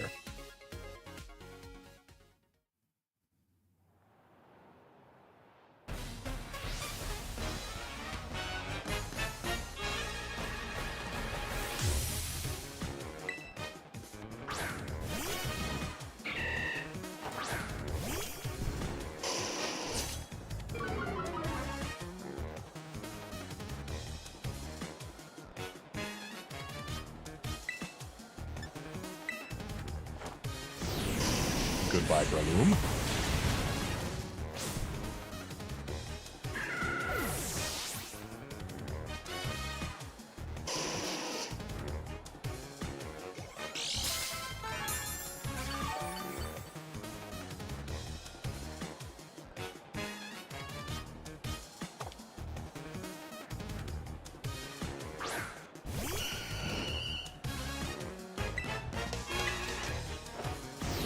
Yeah, I don't personally care for Brassius, but, like, I can absolutely understand those who do like him.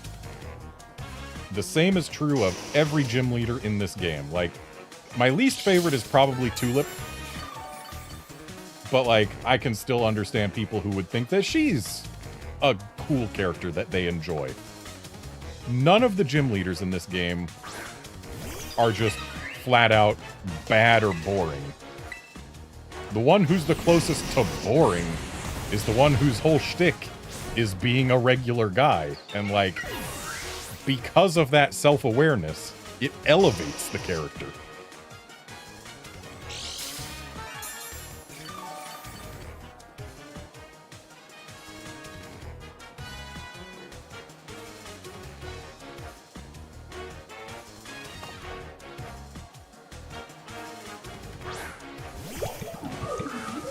On the subject of Brassius jumping off the windmill, though, in the most recent Pokemon anime special thing, the Paldean Winds thing, the final episode of it, there's a segment where they have Iono introduce all of the gym leaders in under a minute. And it's a fun segment. She's more animated than basically any other Pokemon or any other character in the entirety of the Pokemon anime, which is just fun to watch. But when she gets to Brassius, she's doing her kind of shaking and shuddering animation, where she looks like almost scared when she's talking about how she hears this guy jumps off windmills. And that's just fun. It actually elevated my opinion of Brassius to see Iono react to him like that. Which actually makes me kind of want to summon Iono back to Blueberry Academy while he's here, just for funsies. Because maybe they'll have a conversation between the two of them. And I want to see that.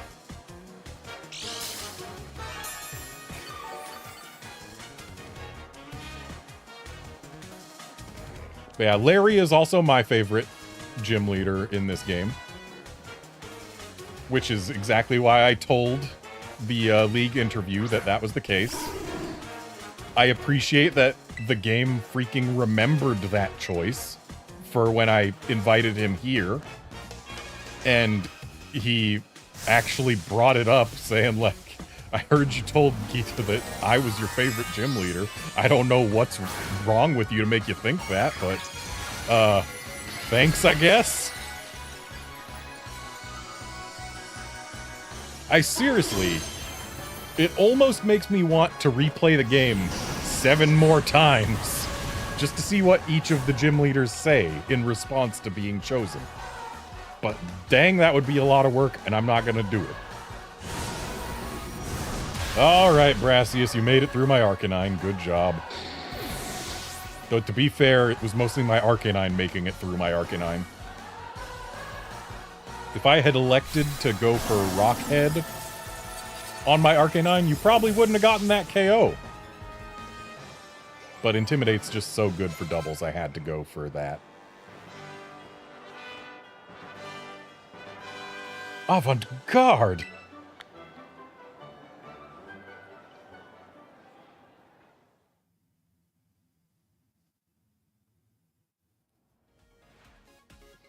Ha ha ha ha! You've claimed an artistic win. Our collaborations are always the greatest of works. Your sense for art is honed to perfection. My thanks to you. I will bestow on you the latest merchandise to be sold at my exhibits. You'll be the first to get one. It took the designers over 6 months to meet my exacting standards, but at last we made true art. Let's take a look at it. It's in here. Once it loads, there we go. Okay, so it's just a picture of his Sunflora artwork on a phone case with a stupid Rotom face blocking most of the artwork. Phones are allowed to be phones, Pokemon Company. They don't have to be Rotoms.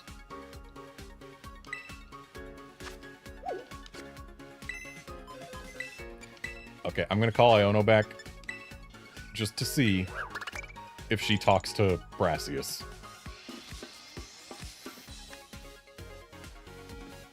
She talks to Brassius. Please, Brassius, won't you come guest it up on my stream? My answer, naturally, is no. Aw, come on. This is the shaking pose I was talking about. Seeing it animated, like, in a 2D anime was delightful. Aw, come on. Throw the Ionozone a bone. We gym leaders should all be friendos anyway. I have absolutely no interest in getting any closer to you. Wow. If you were a bit more avant-garde, the answer might be different. Look, I gotta ask, what does avant-garde even mean? It's been bugging me forever. The very fact you must ask shows how lacking in avant-garde you are. Yes, you lacked that avant-garde je ne sais quoi. Okay, I'm glad I invited her back for that conversation. That was fun. I like that we get to have our gym leaders have fun conversations with each other.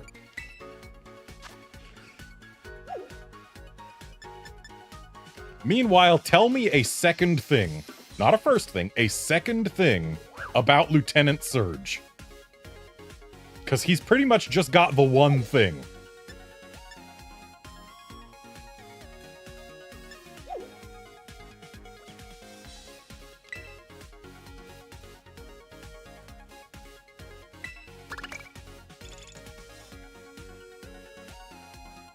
Tell me a second thing about Erica.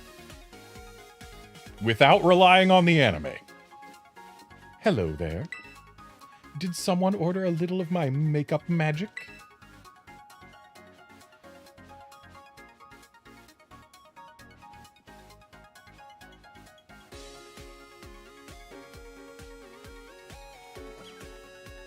Oh, they talk to each other. No, no, darling. Why haven't I gotten an invite to collab on your stream lately? Lately? So you've gotten one before. Oh, you called her no-no. I get it. Well, to be super honest, if people see you and me together, they'll start noticing all the ways you're better than me. Don't you talk about my friend that way. Your beauty deserves to be shared. Aw, Tulip, stop. I can't even. Ideal beauty is always possible. It's there, just waiting to be realized. I'll sign you up for a bunch of emotional spectrum practices to get you started. Tulip, stop. I can't even. That was fun. Garnet, darling, it's been much too long. When I heard you'd requested my coaching services, I couldn't wait. I hopped right in one of those chic flying taxis and had 'em get me here, chop chop. I'm a little worried my class will overstimulate these kids, though. But you'll take the fall for me if anything goes wrong, won't you? No, that's on you. Aw, got you shook with that one, did I? Don't worry, cutie, I was only kidding.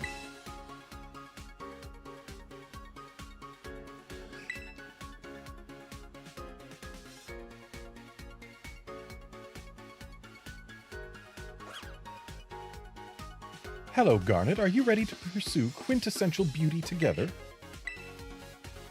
Probably shouldn't still have Arcanine out front, but whatever. Oh, wonderful. Let's head to the battle court.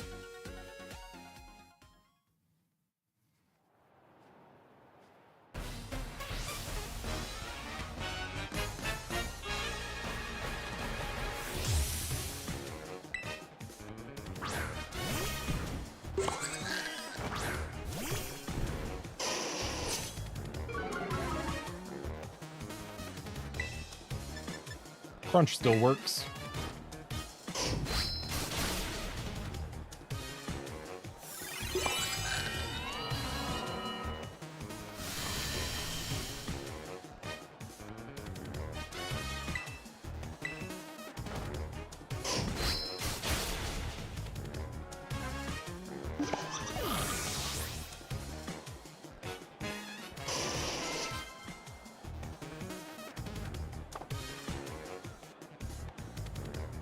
Why is Delphox the next thing that comes out against an Arcanine? You're just asking to be rock slid.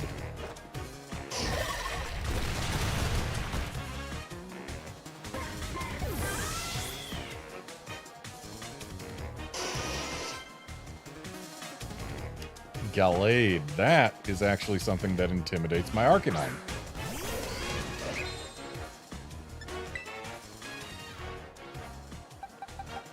So I think it's fish time.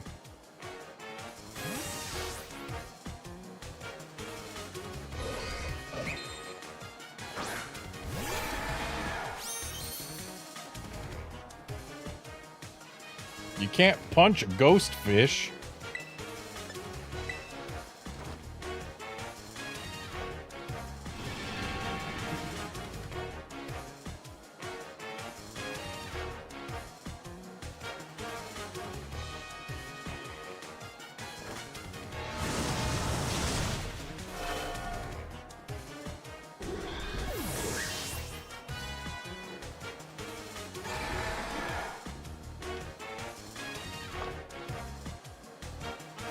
Both Gallade and Gardevoir, huh?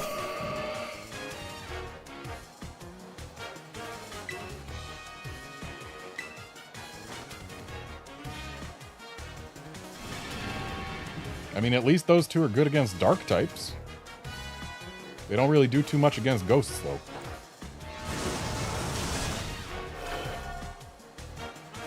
Though that's what Farigiraf is for, being immune to ghost.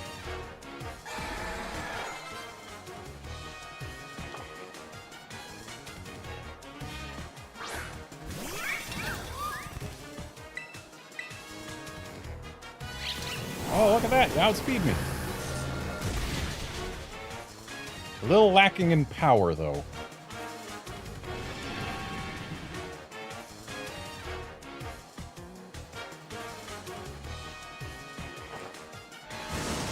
Yeah, it also bugs me that Phantom Force is the only good ghost move on so many Pokemon.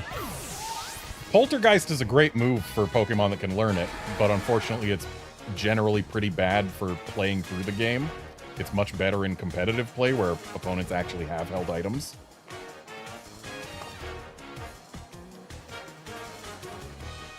But, yeah, we could use some more good ghost moves.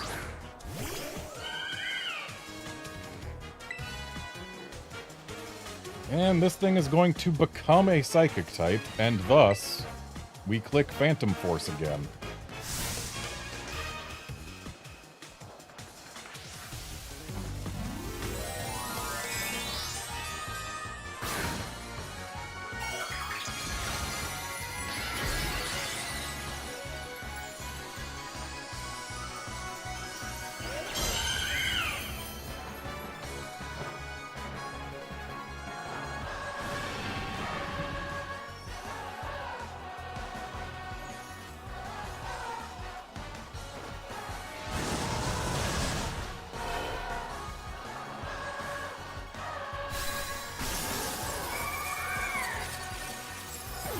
Looks like her team is hard countered by fish.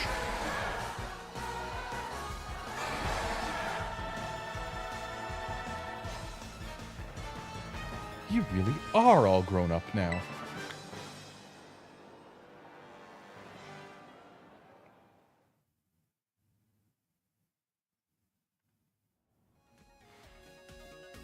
You've got it all. Beauty, strength, even magic.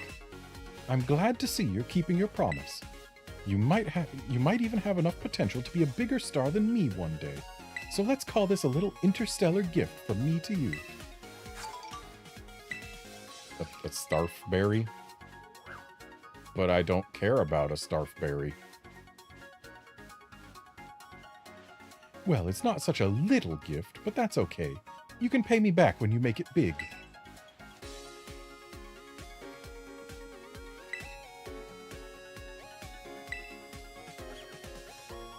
So, I followed your tip on what to do a stream about. Chat went nutso for my terrarium tour, especially when my little Magnemite hair pair went on a smash rampage in Chargestone Cavern. Some Academy-ish types even sent me a thank you for the good PR. Yo! That was such a smash hit, I must stick around this blueberry place looking for more stuff to stream. So if you got any other hot tips, let me know. Only me. Okay, I didn't expect to actually get new dialogue from her. I like that. Like, I actually like that. Alright, let's call in the last of these gym leaders. And then when I have defeated him, I'll call it a stream.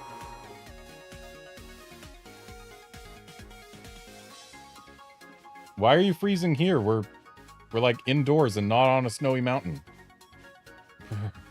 I'm freezing. The AC is way too strong in here.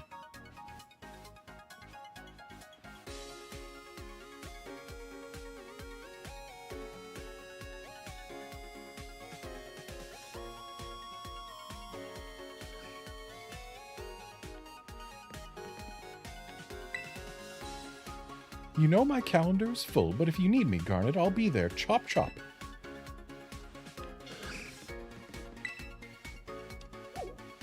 So, you're the one who called me, huh? You do know this is going to be a major downer for the school, right? I can't imagine how having me around is going to benefit anybody here. You're awfully sure about this. Where does that confidence come from? Well, I'm here anyway. I'm going to do my job. I am a professional, believe it or not. What's that look for? Do you want to battle me or something? Ugh, so uncool. But I guess dealing with stuff like this from time to time isn't too bad.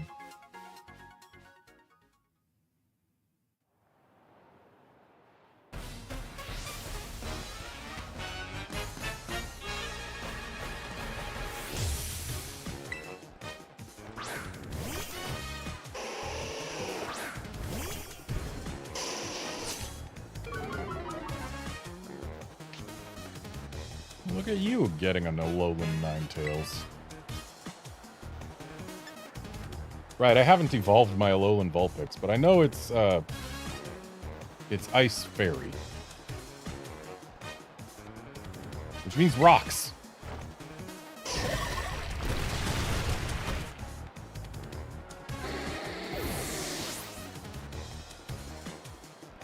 Would have done Flare Blitz, but when I don't need to take the recoil. Like, I know Ninetales isn't the bulkiest of Pokemon. Beartic is more bulky, so Beartic gets a Flare Blitz.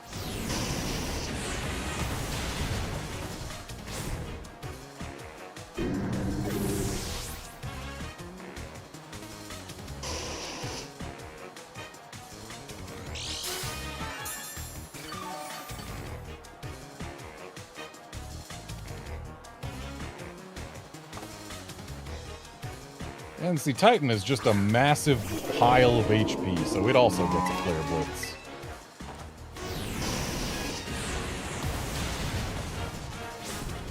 And that just goes to show how massive the pile of HP is.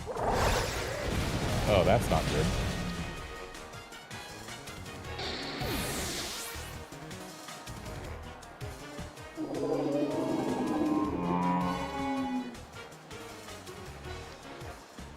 Yeah, we're only one time, or sorry, we only take double damage from ice, so Komodo should still be an okay choice.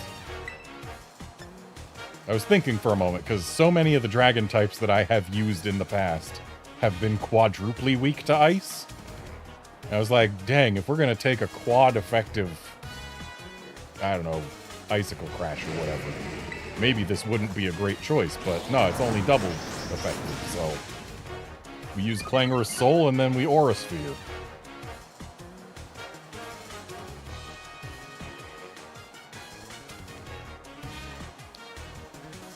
And what is it that you learned about Safi'jiiva, Regis?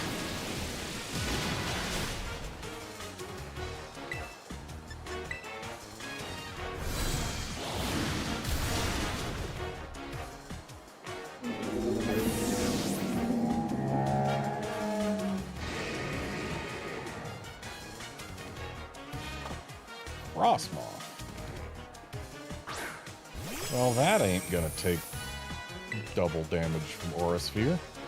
Fun fact, Bug and Fighting are the only two types in the entire game that are mutually weak, or mutually bad against each other. Fighting is not very effective on Bug, and Bug is not very effective on Fighting. Only two types where that is true.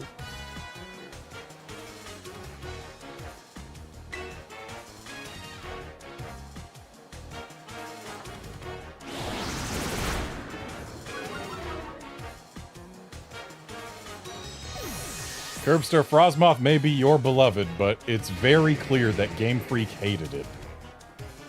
Considering that Ice Bug is defensively the worst possible type combination. And also its defenses themselves are bad, and it's not, like, insanely fast to make up for it. Frostmoth is one of those Pokemon that Game Freak clearly just didn't want us using. As nice as it looks, they did not want us to use it.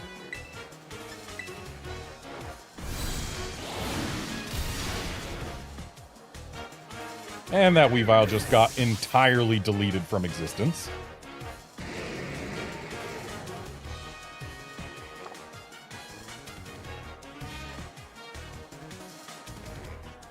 Reggie's Safi'jiiva is not a forbidden monster.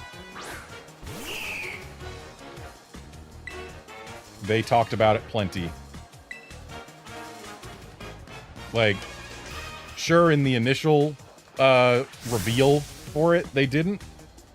But, like, they haven't been hiding Safi'jiiva. They've been fairly open about it. They just teased it in the patch that it came out in, and then they went whole hog on it. It does not rank among the forbidden monsters that they specifically never talked about in the past, which would be the Fatalis Trio, Alatreon, and Dire Miralis. Those are the only forbidden monsters. We haven't gotten any since.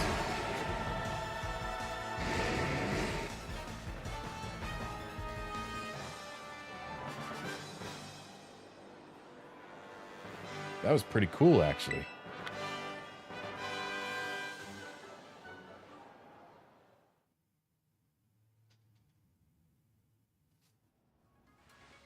Oof, that's what I call a sound defeat. The icy bite of reality is as harsh as always. But I had fun. I think I learned a little something, too. To the victor go the spoils. Here, you can have these. Just throw them away if you don't need them. I'm not great with students. I just imagine how they might have to give up on their dreams in the future, and it makes me feel so bad for them. Wow. Talk about being a downer. Looking at all your promising young students and thinking, man, I bet a bunch of these are going to have to give up on their dreams. Why can't I call additional coaches? Do I need to, like, invite everyone multiple times? I guess maybe. Either way, I've defeated everyone who I can invite right now. And with that, I'm going to call it a stream. Thanks, folks, for dropping by to watch and chat and all of that. And I will be back on Friday, I think.